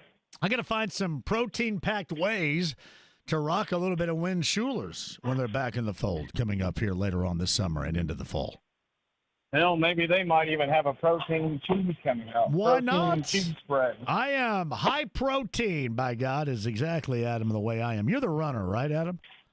Yes, I am. So do you rock a lot of high protein stuff? I do. I have salt tablets. I do like energy chews, electrolyte chews. Yeah. Protein bars. Yeah, protein. What? Viagra, low T shots. What else? No, none of that. Not yet. That makes it tough to run, I realize. So, yeah. Yeah. Yeah. You don't want to bump into the other runners out there. I get you right there. Hey, what are your thoughts on the blue and gold later on tonight? I asked that question a little bit earlier. You responded. What's your position? I'm hoping they smack him in the mouth. Like I watched him on Friday. I had that day off due to a veteran event I had to do. Sure. But I watched it Friday night, and I was kind of displeased. But I'm just, I'm like I said, I'm not really a big basketball fan. I used to watch the older, the old greats play. But Pacers are, giving hope to the city, giving hope to the state. I'm hoping they just punch him in the mouth, and I hope they shut Mitchell down. To be honest with you, he's a good player, but come on, man. Like, do you have to act like a D-bag on the court every game? I'll punch you in the mouth. You want to do something like that? Come on now. Well, and hey, Adam, thank you for the call, man. Keep on running, buddy. Appreciate you. Oh, yeah.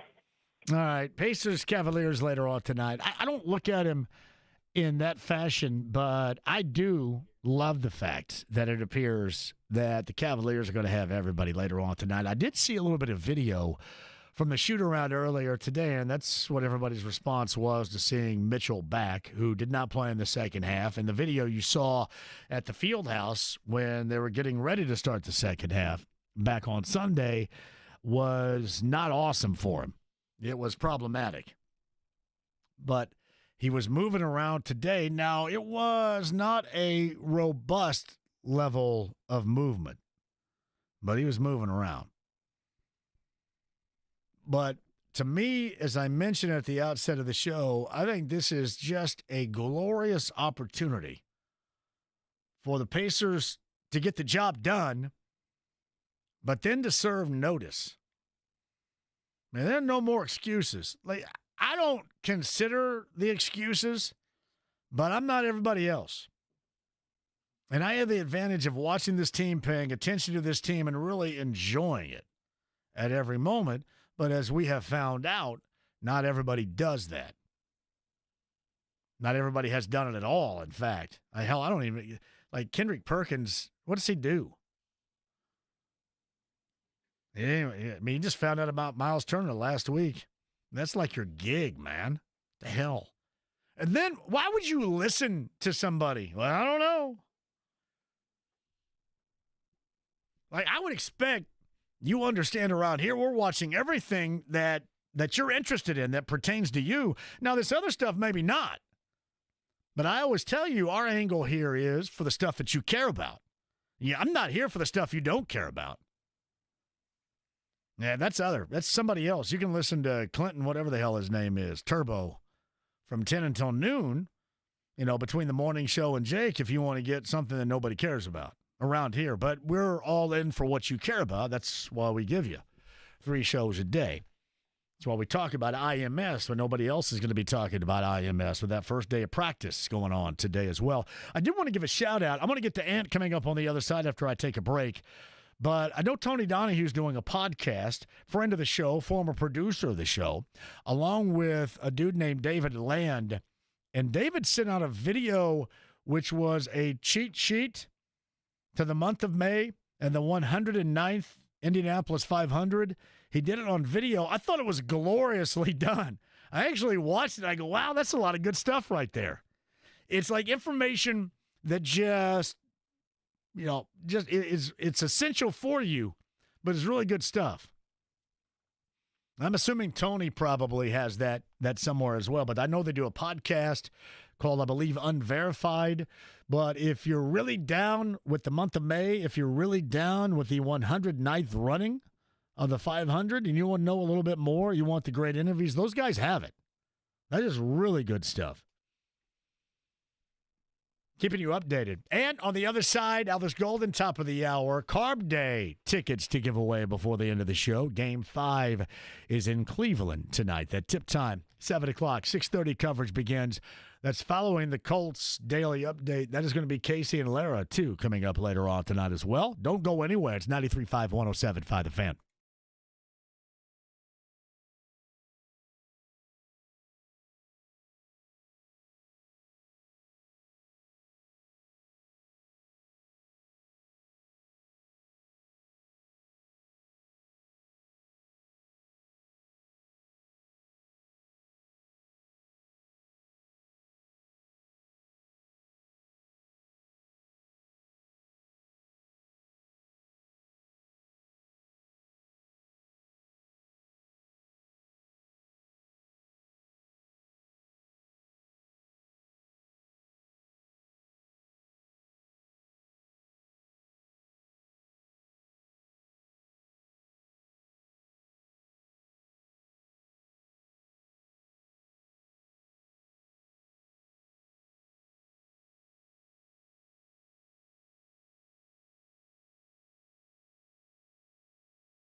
My dad's boat. You won't go down because 93.5 and 107.5. The Fan. So the shoot-around with Cleveland earlier today had everybody in participation. You saw Donovan Mitchell out there. And I saw where Darius Garland was asked a couple of things. One was the confidence of pushing back into the series while on the brink of elimination in Game 5 tonight, down 3-1. Quote, "We've been through adversity all year. We've been through it in the past years around this time. I don't think they were through any adversity this season, and they haven't been in this situation before." Now, you say all the right things. Yeah, I'm comfortable with it, but there's been no adversity, and this is like the ultimate of it. That's why I say it would be great if the Pacers came out and snuffed this thing out. And the next home game is Game 3 of the Eastern Conference Finals, which, by the way, now the Knicks, according to Vegas odds, are the betting favorites to represent the East in the NBA Finals. But I know a lot of Pacer fans out there would absolutely love a reboot of Pacers and Racers with the New York Knicks. And believe me, I am quite sure that New York remembers what transpired in the Eastern Conference semifinals a year ago, especially in Game 7. I mean, how can you let down your head cheerleader, Stephen A. Smith, in the fashion in which they did? He had to drag his ass and pom-poms home after that embarrassment. Not only was it an embarrassment on the floor, it was an embarrassment for ESPN and that broadcast. Give me Ant at 239-1070 right here. Hello, Ant. How are you? Hey, good, John. How are you? Great. Go ahead, bud. Oh, you got me? I got you. Go ahead. Yeah, I was just watching Donovan Mitchell come and warm up at halftime, coming out of that half, and I was thinking about what you had said last week when you get little nicks and tweaks, how much more they start to hurt when you're down by 41 at halftime. And I just thought that was spot on, and I was kind of thinking, you know what else probably tastes just as good as the vacation plans when you get smacked in the mouth in the first quarter. Yeah. So hopefully that's what they can come out and do, and you were kind of hinting at that when you were talking earlier. And that is absolutely true. And I'm not even talking about just Donovan Mitchell, but I think with Garland, I mean, he can't guard anybody. That toe is going to hurt more. You know, the ankle of Evan Mobley will hurt more. It is just common when you get down like that, and that's why it's so important. And I would love to see the Pacers come out early and really establish something, because it's going to make a lot of that, and it'll take away. The Pacers are so primed in their pace up and down the floor.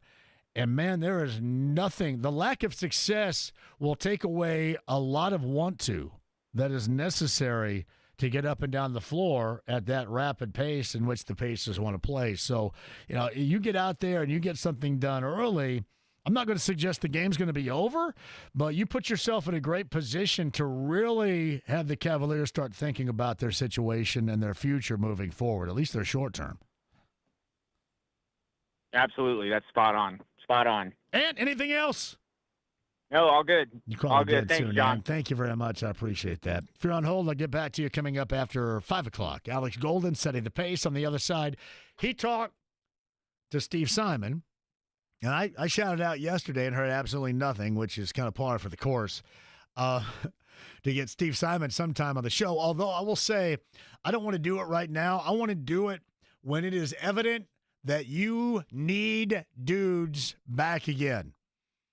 Because you know my stance, if this thing continues and they become this high-level playoff finals contender, I don't want to hear a damn thing about your layer luxury bulk cap tax. Not 1 ounce, zero. Be like Teddy KGB. Pay him, pay that man his money. Find a way financially. You owe it to the fan base. Now, Alex talked to him. We'll talk to Alex about that. And tonight's game, most importantly, coming up next. 93.5 and 107.5 The Fan.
JMV. Pay him. Pay that man his money. 93.5 and 107.5. The Fan. Yeah, the Colts and the Falcons in Berlin. Anybody going to go to that coming up in November? November the 9th, as that was announced officially. Now, I would want to go to the one, I think, in Madrid. I'd be good with that. I like going to London. Berlin, I don't know about that.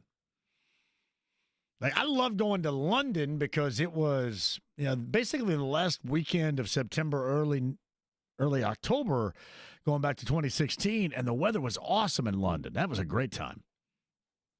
Yeah, Berlin to me kind of reeks like it would Frankfurt in November.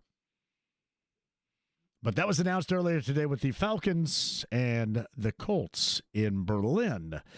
On behalf of the Reds and our generations of loyal fans, we are thankful for the decision of Commissioner Manfred and Major League Baseball regarding the removal of Pete Rose from the permanently ineligible list. Pete is one of the greatest players in baseball history, and Reds country will continue to celebrate him as we always have. We are especially happy for the Rose family to receive this news and what this decision could mean for them and all of Pete's fans. A statement from Bob Castellini, principal owner and managing partner of the Reds. Yeah, regarding those no longer with us, including Pete Rose and shoeless Joe Jackson, coming off the permanently ineligible list, and now presumably good to go for the Hall of Fame.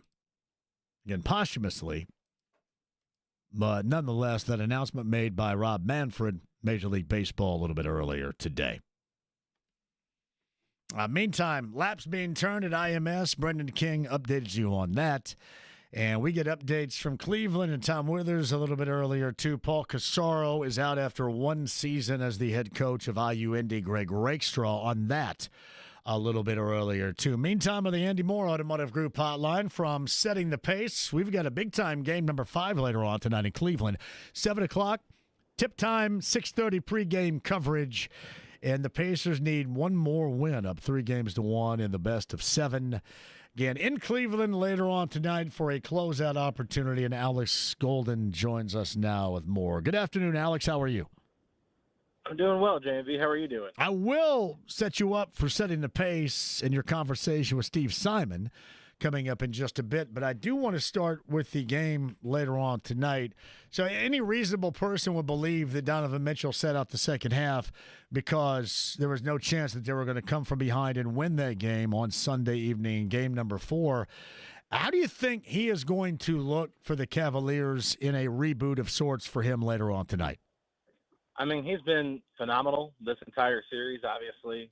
Game 4 wasn't probably his best game, but still, I mean, led the team in scoring, I believe, at the half. So just a guy that has been, relentless against the Pacers, and they really haven't had an answer for him for the majority of the series. So we'll see how healthy he actually is, but I think he's going to be very active out there and continue to wreak havoc like he has been, just because it's do or die, and this is a guy that has not been able to get out of the second round. So I'm sure he is desperate to try to do everything he can to help his team potentially pull up. Alex Golden setting the pace on the Andy Moore Automotive Group hotline. Sorry to interrupt. I did want to get to this quote. You can play off of this from Cleveland earlier today because we all saw the video of the shoot-around. Quote, he did not move off the free throw line. He didn't take any jumpers anywhere else. He literally just stood at the free throw line. That is what was seen from shoot-around earlier today. I don't know if you can get anything from that. So you can play off of that.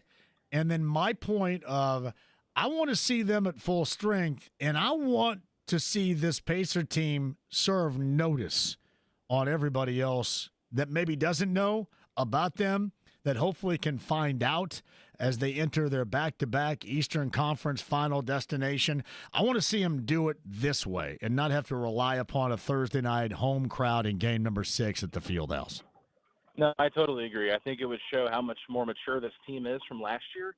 Obviously, they had a chance to do that in Milwaukee, and they ended up losing that game significantly. Then they came home and won by 22 the next night or the next game. So I think this would be a great statement for the Pacers to give to the league. And right now, things are looking like we might see Hicks versus Knicks in the Eastern Conference Finals. And you already know that everyone's going to pick New York to beat Indiana if it gets to that. So I just think that if Indiana can continue just to build up this resume of, hey, we're not a team to be messed with and we're a team that actually can make the finals, I think winning on the road is the perfect way to start that. It's Alex Golden who's setting the pace on the Andy Moore Automotive Group hotline. I've documented the complete level of jackassery that was ESPN and Stephen A. Smith before that Game 7, and the way that the Pacers dealt with that Game 7 was phenomenal a year ago. But we'll leave that on the back burner of sorts.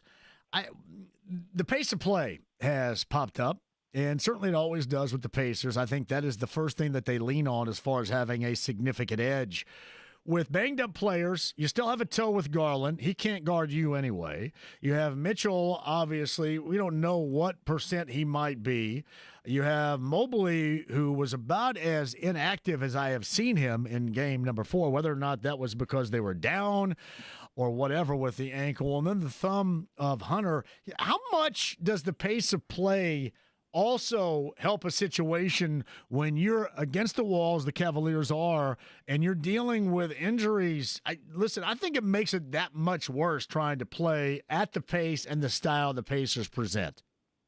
Yeah, I think the pace of play is just it's relentless, right? It's ruthless for these Cavs because they're dealing with so many injuries. And when you're talking about a toe injury with Darius Garland, like obviously that's got to be something to really bother him, because he can just constantly feel the pressure on that big toe every time he plants. And I believe in game 3, they called a foul on Mathurin, but he just pretty much fell on his own. I don't think Mathurin touched him. So I think that the pace of play is huge, but I also think that not having much time in between games is huge for the Pacers here in this regard too, because if you think about it, Indiana only having to have one day in between games is massive compared to where Mobley didn't play after Sunday's game until Friday. That's a whole 5-day ramp up to get himself ready. So I just think that not having as much time to get treatment and things like that will play a factor as well. So you talk about Mitchell with what's going on with his ankle, how much of that quick turnaround is going to impact his overall performance. And I think that does play a factor as well, as the pace does. It's Alex Golden is with us.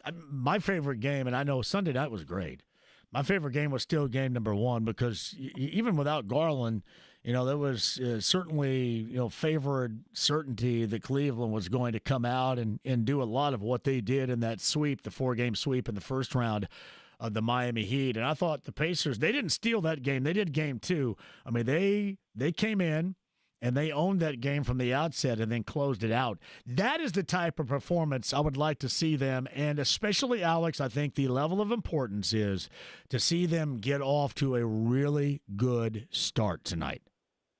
Yeah, you don't want to give Cleveland any life, and that's what could happen if you give them a good start here and let the Cavs get up big, get their fans into it. I think if you can kind of, put the pressure on them even more, it almost makes you feel like could they falter a little bit quicker than maybe you would expect. So I agree with you. I think the fast start is going to be huge. The way they came out in game 4, they were ready. They were ready to punch first. And I think too often we've seen the Pacers, take the first punch and react. I think you got this team down 3-1. Now it's your time to punch first. Don't allow what the Bucks did in game 5 here in Gainbridge Fieldhouse to happen on the road with Cleveland, because you won't have your crowd to back you up like you did in that game 5. So I think if the Pacers are just smart, they'll come out, they'll punch hard first, and they'll prove that they are a more mature team than they have been in previous years. Who's been most important, you think, in this series so far? I mean, they all, to a degree, certainly stand the decision-making of Mathurin, obviously, after a minute of play in Game 4, notwithstanding. But they've all had moments, and I think everybody's been pretty good. But who is the standout individually for you in this series so far for the Pacers? Yeah, that's a good question. I feel like every game it's almost been somebody different, but I would say probably the most consistent from games 1 through 4 so far would be Aaron Nesmith. I mean, the way that he was just relentless in game 2 to kind of help get this team back, really took advantage of Donovan Mitchell being tired and got a lot of those putback rebounds and hit some big threes. Kind of got Ty kind of helped get Ty set up for that big moment. And then I think just the way he played in game 3 and games 4, shooting the ball, I think he led the team in scoring with 23 in one of the games. So I feel like from a consistent basis, it's been Nesmith, but Turner, obviously incredibly important. Siakam, his importance in game 4, you can't undersell what he did to kind of get that lead bigger than what it was already. So, but I just feel like from a 1 through 4 standpoint, I feel like it's got to be Neesmith. Yeah, Obi Toppin's been really good too. I mean, that versatile piece off the bench that for the most part, and especially, I mean, hell, everybody was good in game number 4 on Sunday night, but he has been what we know and expect him to be, and hopefully that holds true later on tonight as well. Yeah, I thought he was terrific in game 4.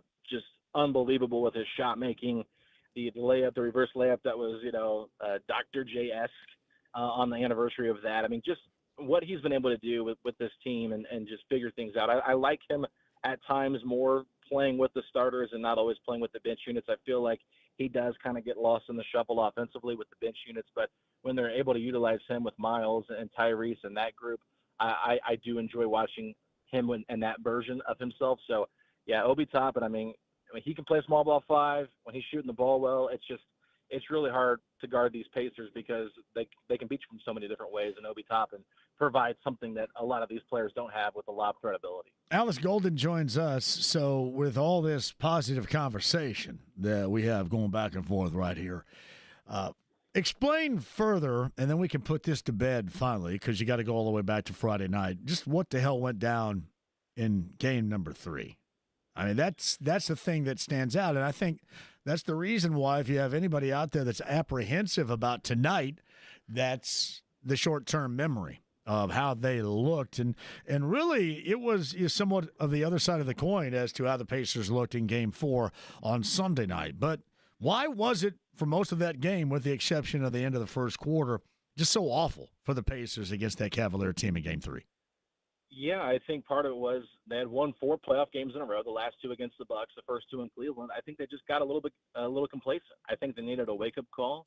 Obviously, there was certain uncertainty of who was going to be playing for the Cavaliers, and there's a lot of good stuff going on with Halliburton hit 2 game winners in 3 games, and of course Miles Turner had his great piece with the Players Tribune. I mean, everything just felt good, and so the Cavs weren't going to go down without a fight, and you knew you were going to get the Cavs' best punch, and I think the Pacers didn't have their foot on the gas completely. I think they were kind of relying on the home crowd to kind of pick them up, and they haven't really had many losses at home.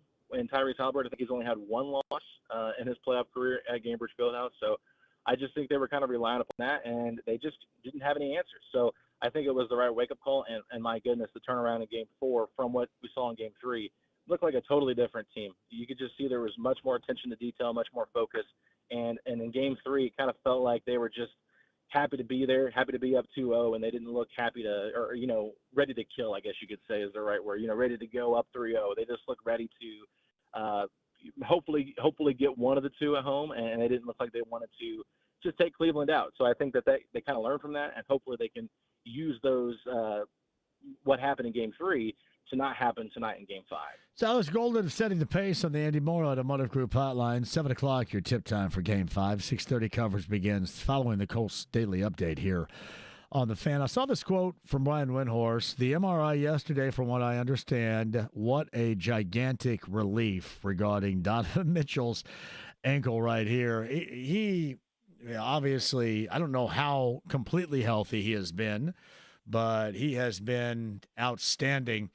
Let's go 2 sides of the coin here. Let's go dealing with Mitchell, no matter the circumstances tonight defensively. I want to get your thoughts on that. And then how, for the most part, Cleveland's been trying to deal with the fast pace of the Pacers, in particular with Tyrese Halliburton. Whether we're talking about, picking him up full court off a miss or picking him up full court off the inbound off a make. Will we see more of that tonight, Cleveland-wise, defensively? Yeah, I think Indiana has pretty much tried to keep Donovan Mitchell intact by just with 1 defender, and I felt like in Game 2 they did a better job of showing 2, picking him up full court, and then anytime he was getting the ball around the half-court line, you would see 2 guys run at him just to kind of make him get rid of the basketball.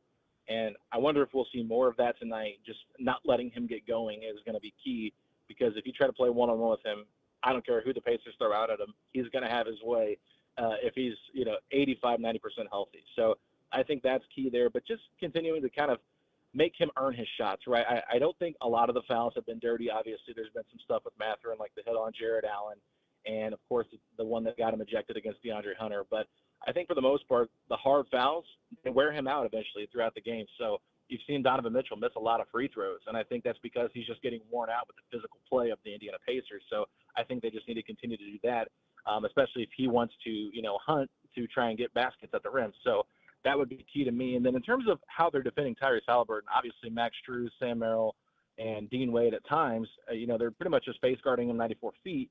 And one thing we saw in Game 4 that we didn't see in Game 3 was just how well the Pacers did at setting screens and constantly making those guys feel hits while trying to guard him, because Tyrese wasn't moving without the basketball very well in Game 3, in my opinion.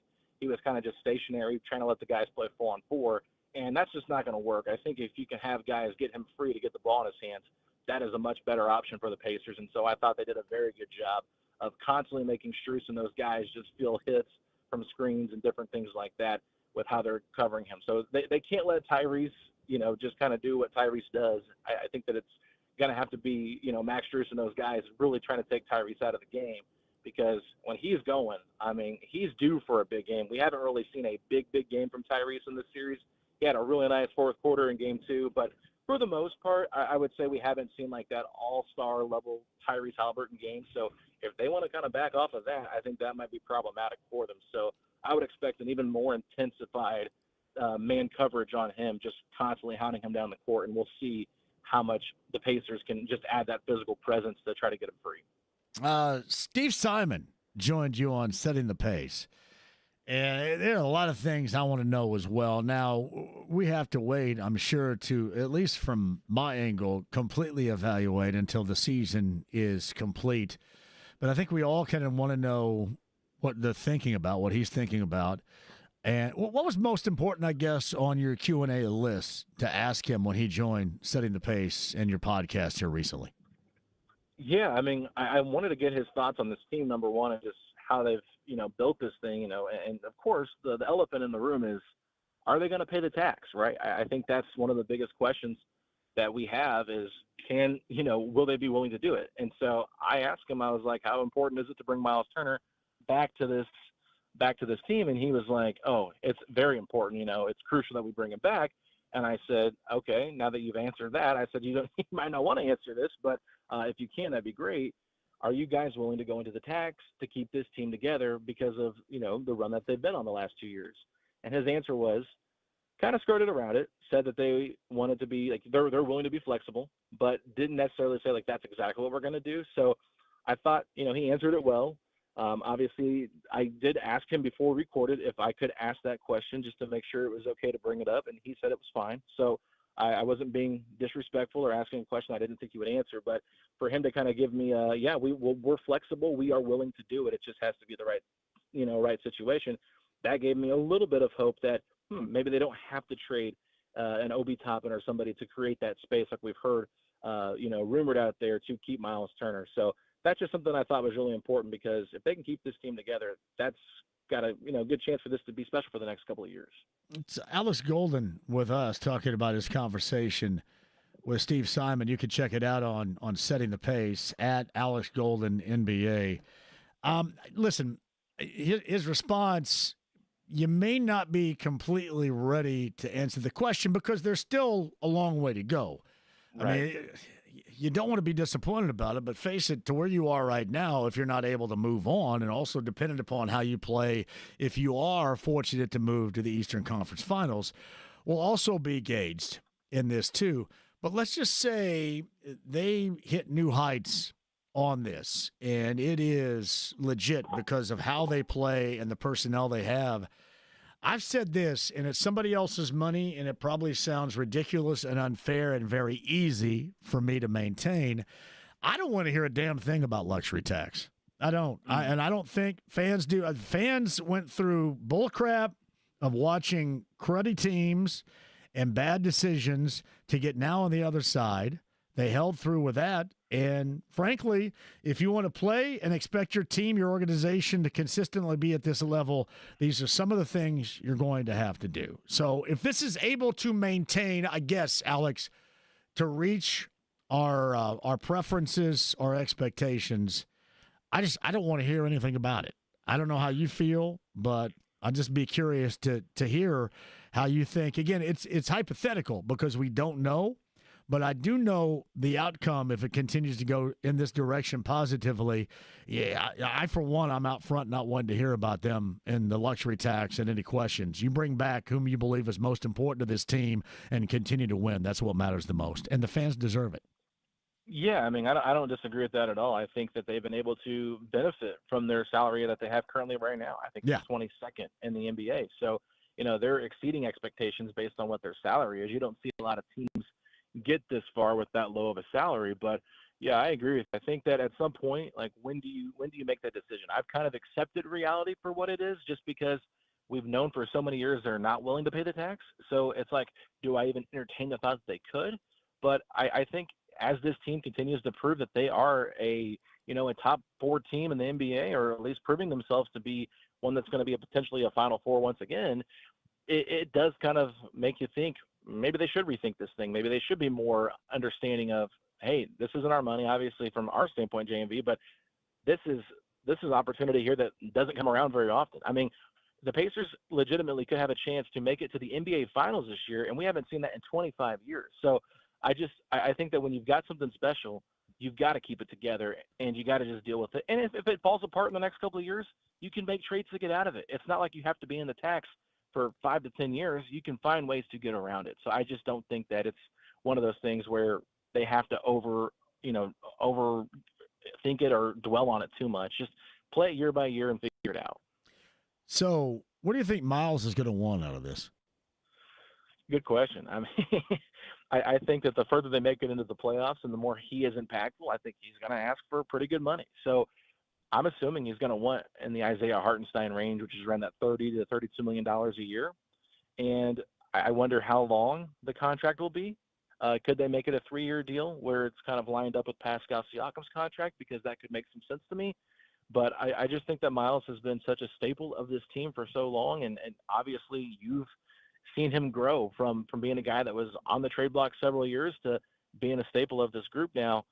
I just think that his importance to this team is huge, and we'll see how he plays as he ages. But I think a 3 or 4 year deal for around $30 to $32 million a year is probably what he's going to be asking.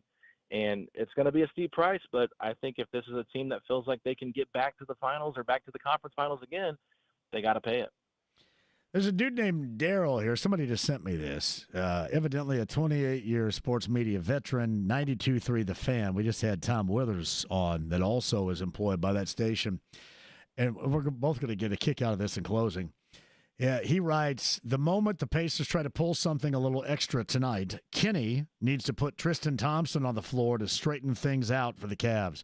I think that'd be a hell of an idea because that guy can't play worth a crap. I think that'd be great. I think you need put Tristan Thompson in. Hey, could you imagine this guy trying to run up and down the floor at pace? There's zero way. Zero. Listen, Evan Mobley was so inactive, shockingly inactive on Sunday night, ankle or not. I mean, it was weird to see that level of inactivity out of him. And Jared Allen, too, for that matter. Yeah, the Jared Allen was really surprising to me. I will say with Evan Mobley, I mentioned it earlier, just like the shorter recovery time, just having one day in between games. And then you talk about the zone they were playing, that 3-2 zone. How many times did he get screened on that zone? I mean, just taking a hit almost every single time down the floor defensively from, the left and right side and constantly having to watch his back. So I think that plays a difference. But I'll tell you what, there's been Cavs fans since game 2, after the Pacers won that one, saying they need to put Tristan Thompson into the game. I mean, these fans in Cleveland, I mean, I think it kind of stems from their coach because he cried so much after the first 2 games. I was calling him Crybaby Kenny on the podcast just because I was getting tired of hearing about, everything being a foul and, they're holding and grabbing. It's like, what did you guys do in game 3? You did the exact same thing. It's the playoffs. Deal with it. But, I think the fact that some people are saying that the Pacers are a dirty team and they're trying to, injure the Cavs, I just think that's hilarious to me. I obviously, they were all mad about the Mathurin foul on DeAndre Hunter in game 1. I mean, that was not a dirty play at all, in my opinion. He was going for a block, and he went hard for it. So I just think everything looks worse in slow motion, and, the Cavaliers are kind of just embracing that Kenny Atkinson cry about fouls because that's all they can do right now because their season's kind of unraveling. But I don't know. I'm tired of hearing the crying, and if they want to play Tristan Thompson, more power to him because it's only going to help the Pacers. It's Alex Golden setting the pace in his latest with Steve Simon, worth a listen there. You can check it out. Alex Golden's on the Andy Moore Automotive Group hotline. Enjoy the game coming up later on tonight, man. I appreciate you today. Yeah, absolutely. I thank you guys for having me back on, and we'll do it again soon. You got it. It's Alex Golden right there on the Andy Moore Automotive Group hotline. Yeah, things can evolve or change as far as the way that we feel about this team and the makeup. But, as it stands right now, why would you, with the edge that we have seen and what we know right now, why would you want to change? And again, it could. It very well could, depending upon the conclusion of this series, or if they're fortunate enough to move on to the Eastern Conference Finals for a second consecutive year, how that looks. But that's just where I stand on it all right now. Quick one, we'll come back. Carb Day passes we have to give away before the end of the show, too. A Colts Daily Update. The Colts and the Falcons in Berlin. I'm sure Casey Valier and Laura Overton will talk about that coming up in the 6 o'clock hour as well. Pacer pregame at 6:30. Game 5 tip time tonight, 7 o'clock on 93.5 and 107.5 The Fan.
The Ride with JMV. Well, we're waiting.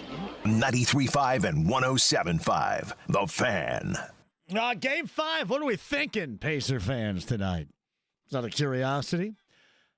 3-1, best of 7 Eastern Conference semifinals. Closeout chance on the road in Cleveland. Tip 7. Pat Boyle and Mark Boyle, Eddie Gill. Pat's going to be in this studio right here following the Colts Daily Update. That's Lara and Casey, and I'm assuming a lot made of the Falcons and the Colts matchup in November in Berlin. That is coming up, the Colts Daily Update, after me, a little bit after 6. Kenny Atkinson meeting with the media less than 10 minutes ago says, according to Tony East, his hope is that Donovan Mitchell will play, but final pregame testing will determine that with certainty. Now, it's also interesting to see a little bit earlier, Donovan Mitchell had an X message that was basically what a hashtag let them know, whatever their mantra is. So it looks like that he is going to be good to go. But that was just the wording of Kenny Atkinson a moment ago. Kenny Atkinson continued, again, the NBA Coach of the Year, quote, "I almost want to stop that narrative. It's not fair. We're built deep. If you do have guys out, that's part of this deal." That's Kenny Atkinson being asked about the injuries that have influenced the series. Said his team has enough not to use it as an excuse. Again, from the X handle of one Tony East a little bit earlier today. Practice out at IMS as well as we go to what is going to be a qualifying weekend. The next week, by the way, Bronze Fun Time Campers, that's over on Pendleton Pike. Ask for Austin. They will supply the RV, the camper for me inside the Coke lot. Remember, the Coke lot, to be with us, you've got to have a Coke lot bracelet. Now, I would suggest you beg, borrow. I'm not going to say steal, but you know what I mean. I'm trying to do that with Doug Bowles so I can hand them out to a lot of you. So we'll see how all that works out, but you have to have a Coke lot bracelet. And I will say, I don't know exactly where I'm going to be. And hell, I've not been there. I don't know if there's a compound of sorts, if there's a fence or whatever.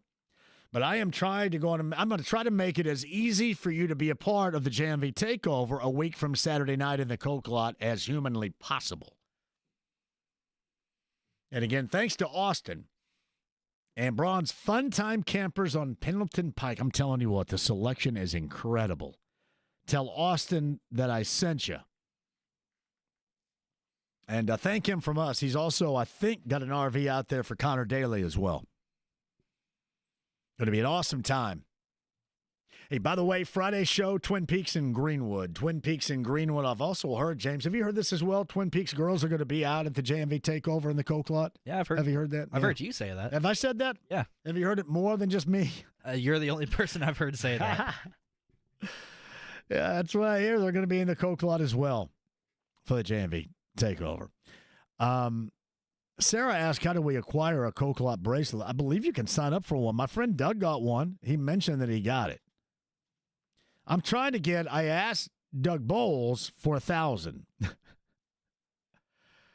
So I asked Doug Bowles, I called him last Thursday, and he actually picked up. I said, all right, buddy, I need a Corvette for the weekend because of my douchery. I need a Corvette for the weekend. Snake Pit, because I kind of want to go in there for a minute, too, and check that out, a little EDM. And I need about 1,000 Coke lot bracelets. Get on it. Can't wait to see you out there. And Twin Peaks coming up on Friday in Greenwood, that Twin Peaks location. It's going to be awesome. Cannot wait to see you all there. Next week is going to be incredible. Dawson's on Main and Speedway.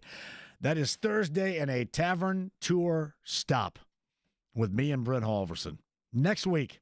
And then that's really when it officially gets underway. 239-1070 is the number. I asked for the calls. You respond, and Keith is next. Hello, Keith. Hey, JMV. Thanks for taking my call. I appreciate it. You got it, buddy. Well, number one, TV says Pacers Knicks because they know that would be a higher rating. Number 2, I'm ecstatic because I'm a Reds fan that Pete's finally going to be inducted to the Baseball Hall of Fame. And they played tonight in a 3-game stand.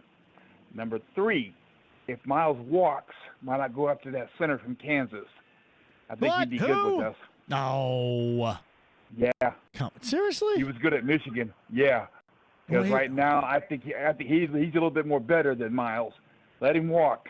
What? Grab Hunter. Well, I don't know if I can ever take your call. Are you serious or are you drunk?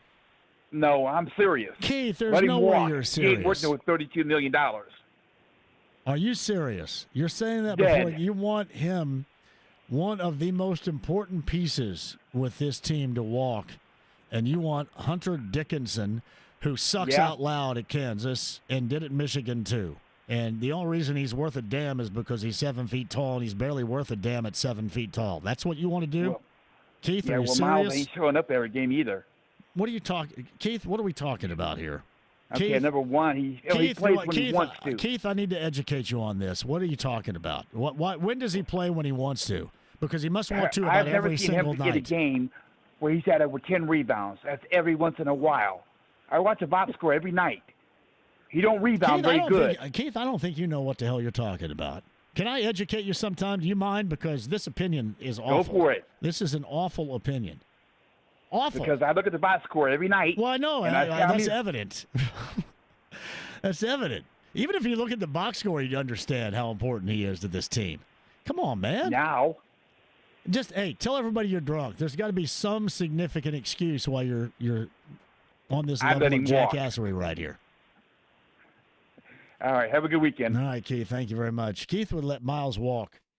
Keith would absolutely suck at running a team because Keith doesn't know a damn thing about what Keith is talking about. Hunter Dickinson? God, that guy sucks, and he's probably older than Miles. What is Hunter Dickinson, 35? Hunter Dickinson? Yeah. He's 24. No, he's not. According to Wikipedia. I'm just joking. I know he's 24. Is he finally done with eligibility, though? He's played in college for 1,000 years. He really helped out Kansas when they reached the first round of the NCAA tournament and were incredibly disappointed. Yeah, that's great. Did I really just take that call? Can I blame you for that, James? Yeah, sure. Why not? Lord have mercy. That really just happened just now. I look at the box score, and he only plays when he wants to. See, what that goes to show you is not everybody is ever going to be right with me on that. Hey, listen, there's no doubt. I think anybody can have a bad game. We saw Tyrese Halliburton have a bad game on Friday, did we not? Anybody can have a bad game, but to watch this team and not think that that is essential personnel, I would have to question how many games you actually watch. Or if you at all understand what you're watching when you watch it. I get a feeling Keith may watch a little bit more softcore porn than he does exactly what the Pacers are doing. There's got to be an excuse here. There can't be. Maybe he doesn't see him. There's no way Keith has cut the cord and does not get Pacer games. Keith's kind of like, what was it, Kendrick Perkins? Yeah, no doubt. I will give Keith credit. Keith's not getting paid by ESPN to be an analyst and give us that opinion. That's what Kendrick Perkins said like earlier this week, last week. He's just not familiar with Miles Turner's game. That's what's going on. Yeah, I know. That's just your job, numbnuts. Great. Hey, quick break. We'll come back. How much time do I think I want to go ahead and end right here. I don't want to go any further. Can I end right here? Do we have time? Do we have fill time? We have to go to 6:09. Fill time. Once upon a time, we had, I remember Mark Patrick is so genius. I believe when, you guys remember over at the other station, his name is Chris Geisen. He's an awesome dude. He was the program director, but he also did stuff. He called himself Phil Upright, and Mark would reference him as Phil Time. And he'd come on and fill some time. Phil Time. He went with Phil Upright, which I thought was an awesome name. You guys remember Phil Upright? Quick break. We'll come back. Carb Day tickets also before the top of the hour. Hey, do not go anywhere. Colts Daily Update, Pacer pregame, Game 5 after that, 93.5, 107.5 The Fan.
Banana in the tailpipe. You're not gonna fall for the banana in the tailpipe? It should be more natural, brother. It should flow out like this. Look, man, I ain't falling for no banana in my tailpipe. 93.5 and 107.5 The Fan. All right, who wants Carb Day passes right now? Everybody but Keith, 239-1070. You can win them. If you pick up Keith, not winning jack squat. Nothing for Keith. May 23rd, 2025, the 109th Indy 500. That weekend, of course, And that's the All-American Rejects right there. Brett Michaels, All-American Rejects. You guys are going to have a great time because you're going to have a great time with me, too. I am the Pied Piper of Fun. F-U-N. No, I'm sorry, P-F-U-N. That means something different. May 23rd, tickets available, IMS.com. You can win them right now at 239-1070 unless you're Keith. And you'll get nothing. That's pretty funny. No Coke-Lot wristband for him. There's no way. I couldn't be partying with that turd in the punch bowl. Come on. You imagine calling this show and telling me that? Of all things. See, that's the other thing. There's zero way Keith has ever listened to this show. I can't imagine calling this show and saying that to me. It's outstanding. I will say sometimes I need to be entertained. I might have been just a little bit entertained. Not epically entertained, but a little bit entertained out of that. True story. Hunter Dickinson, though, man. I would have picked anybody. I would have said Artis Gilmore. Hunter Dickinson. My man, he was, as far as earning money for nothing this season, when he was right there with Umar Ballo. Those guys made a lot of money, and Jack Squat happened. And they both, they spent 10 years in college basketball, too. Speaking of which, if you missed it earlier today, Paul Casaro, after one season, was fired at IU Indy for what was described after an investigation into, I guess, to put it as simply as possible, bullying, treating former players badly. That decision was made earlier today. So IU Indy's looking for a new head coach. And, yeah, that does bum me out a great deal because I like Paul a lot. I thought Paul was going to really get things into shape. And now Luke Basso and company evidently have to go back to the drawing board. Seriously, I thought he was going to be perfect for that. From here, understood the landscape. I'd always said if you just bring guys in from around here, man, they're going to grow, and especially at that level of hoop, you're going to find your way, and I thought he would find his way. And even in the ever-changing landscape of the mid-major right now, where if your guy averages double figures at some point, he's going to end up getting paid a lot of money to go someplace else.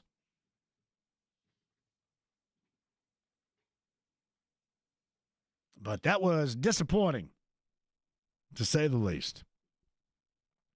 Dallas has the number one overall selection and clearly will pick Cooper Flagg coming up in the June NBA draft. The draft lotteries last night, which was begging the question to be asked on the internet whether or not it is rigged. I don't know why you would rig that toward Dallas, and I certainly don't know in this day and age how you would rig anything because nobody can keep a secret. That would seem like a pretty mammoth secret to try to keep in a world in which nobody can keep a secret. Just me. All right, Pacers Cavaliers, closeout opportunity on the road later on tonight. Got you covered right here. It is Pat Boyle and Mark Boyle, Eddie Gill, bottom of the 6 o'clock hour. That follows the Colts Daily Update. That's next. We'll get a couple of calls in after 6 as well. James, how much time do we have on the clock? We are here till 6:09:30. 6:09:30. I wanted to leave after the last segment, but James begged me to stay. 93.5 and 107.5 The Fan.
The Ride with JMV. We're putting the band back together. Forget it. No way. We're on a mission from God. 93.5 and 107.5. The Fan. All right, we'll do a little anything goes here before we bail. Colts Daily Update. That's Lara and Casey, I'm assuming, having a lot regarding the Falcons and the Colts in Berlin. I'm not going, James. I'm not going to Berlin. I didn't want to go, and then I was told that they weren't going to take me anyway. So I kind of wish that I was the one that said, I'm not going. So now that you've been told you're not going, now you want to go. Now I get pissed. Yeah. Now I go, yeah, what? I mean, Berlin would be better than Frankfurt, I'd think. Well, I definitely know who to tell to shove it, but I'm just not going to do that now. But, yeah. Do you want to go to Berlin? I don't. I would rather stay here and listen to Berlin. Yeah. Yeah. I'd like to maybe go to Except Berlin. for Take My Breath Away. This is their most popular song I'm not a fan of from Top Gun. See, maybe I'd like to go to Berlin in my free time, but I don't know if I want to go for a Colts game or to deal with all of that. You know, Terry Nunn, the lead singer of Berlin, smoke, buddy. Once upon a time, I had her on a show, and she said that she gave me the reason why she wrote the song Sex, which is good. This is a good reason. Bart writes this, JMV, are you doing any Carb Day ticket drops this year? Thank you. Barton! I don't think I am, but we are giving them away over the course of this week. But I will also advise you to listen because there will be ticket drops for it. I just don't think I'm doing one unless we end up having some out at Twin Peaks in Greenwood on Friday. You can try that. It's a good call by you. Thank you, Barton, for that. All right, let's do some calls here. Who was first? Dan is on line 2. Hello, Dan. How are you? Hi, JMV. So first of all, I would just like to say your buddy Keith obviously has some pretty heavy psycho drugs today. Yeah, something's happening with Keith right there. I'd agree. On a different note, I was by your alma mater today. Were you really? What's going over at the Indiana State University? God's country. Well, I'm talking about your high school. Oh, you went to Eastern Green, even more God's country over there. I saw both buildings today, the old building in which you graduated from and the new improved building. Is this still falling apart, the new improved? No, they got a settlement and they fixed it. Oh, well, good, because I know they used stucco, and I think it was falling up. The kids were poking holes in the wall with pencils back then. So the reason for my call is to see if you are aware of a former Eastern Green Thunderbird, J.B. Neal's son. Yes, Blake. Who is at Bloomfield. Yes, I am. Okay, and hopefully there are some Division I schools that are going to start sniffing around him. No, he's a really good player. His dad was a pure scorer, played collegiately at Longwood, and he played there before. I think when he played at Longwood, it was most notable the place where Jerome Kersey, the former NBA player, longtime Portland Trailblazer, played. And that was before it became Division I. Longwood is now Division I. But his son is very good. He was the head coach, JB, at Martinsville for one season. And I don't know if he ended up landing anyplace else or what, because, man, the coaching landscape changes on a dime at the high school level anymore. But his son is very good. I hope that he gets somewhere and gets to continue to transition that game to a higher level, because he's talented for sure. So he's playing with Grand Park, the Grand Park team this summer. Okay. And is starting to blow up a little bit. Oh, is he really? Is he getting a little look, is he? Who's coaching him up? Who's coaching him on that team? I'm not sure who's coaching that team. Is Jim Reamer coaching up there with a group? You know him? I don't know. I'm sorry, you may not be familiar. I know he's given me kind of a thumbnail sketch of Blake in the past, and I didn't know if maybe you knew him and he was coaching up there or not. But Good. Now, who's on his team? Any local notables that I'd be aware of? At Grand Park, Yeah. the Earl kid from Mount Vernon, I think, is on that team. Oh, really? He's on the team with Luke Ertl? Okay. Yes. And there's several others, but I can't recall off the top of my head their names at this point. Man, Dan, that's an excellent call. That is good to hear that Blake. That sounds like a pretty talented team, too. It is. I think they have done very well in the last couple of weekends and tournaments, and he has started to get some people that are taking a look at him. Good. Well, keep me, Dan, if you don't mind. You seem like you're in the know. Keep me updated because I'm a big fan and a longtime friend of his dad, and it's good to see him get that look and that love that he's getting right now. So keep me updated. Okay. That's awesome. Dan right there is down in Greene County, and Dan saw Blake Neal. Blake Neal plays for Bloomfield. I believe has set the scoring record at Bloomfield here this past season. And his dad spent 1 year at Martinsville as the head coach. And I think moved on. I just don't know where it is. So shout out to Blake Neal right there. Hey, you think Jimmy can give me a good 10 seconds here? Hey, Jimmy, I got 10 seconds. I got to be out. What do you got, buddy? Hey, John, 2 things. 1, Miles Turner is a man. You and I both love him. And 2, my favorite hour of the week is when you're on with Kevin Bowen and when you're on with Chris Hagan. Have a great night, John. You got it, buddy. Thank you very much. Yeah, Kevin Bowen joins us on tomorrow's show. Game 5 is tonight. 7 o'clock is the tip, 6:30 coverage. Bottom of the hour, Pat Boyle and Mark Boyle, Eddie Gill. That follows the Colts Daily Update with Lara and Casey, and I'm assuming more on the Colts and the Falcons in Berlin coming up in November. See if the Pacers can close it out, man. I want to see something extra special. I need severe sports arousal tonight, James. See if the Pacers can provide that.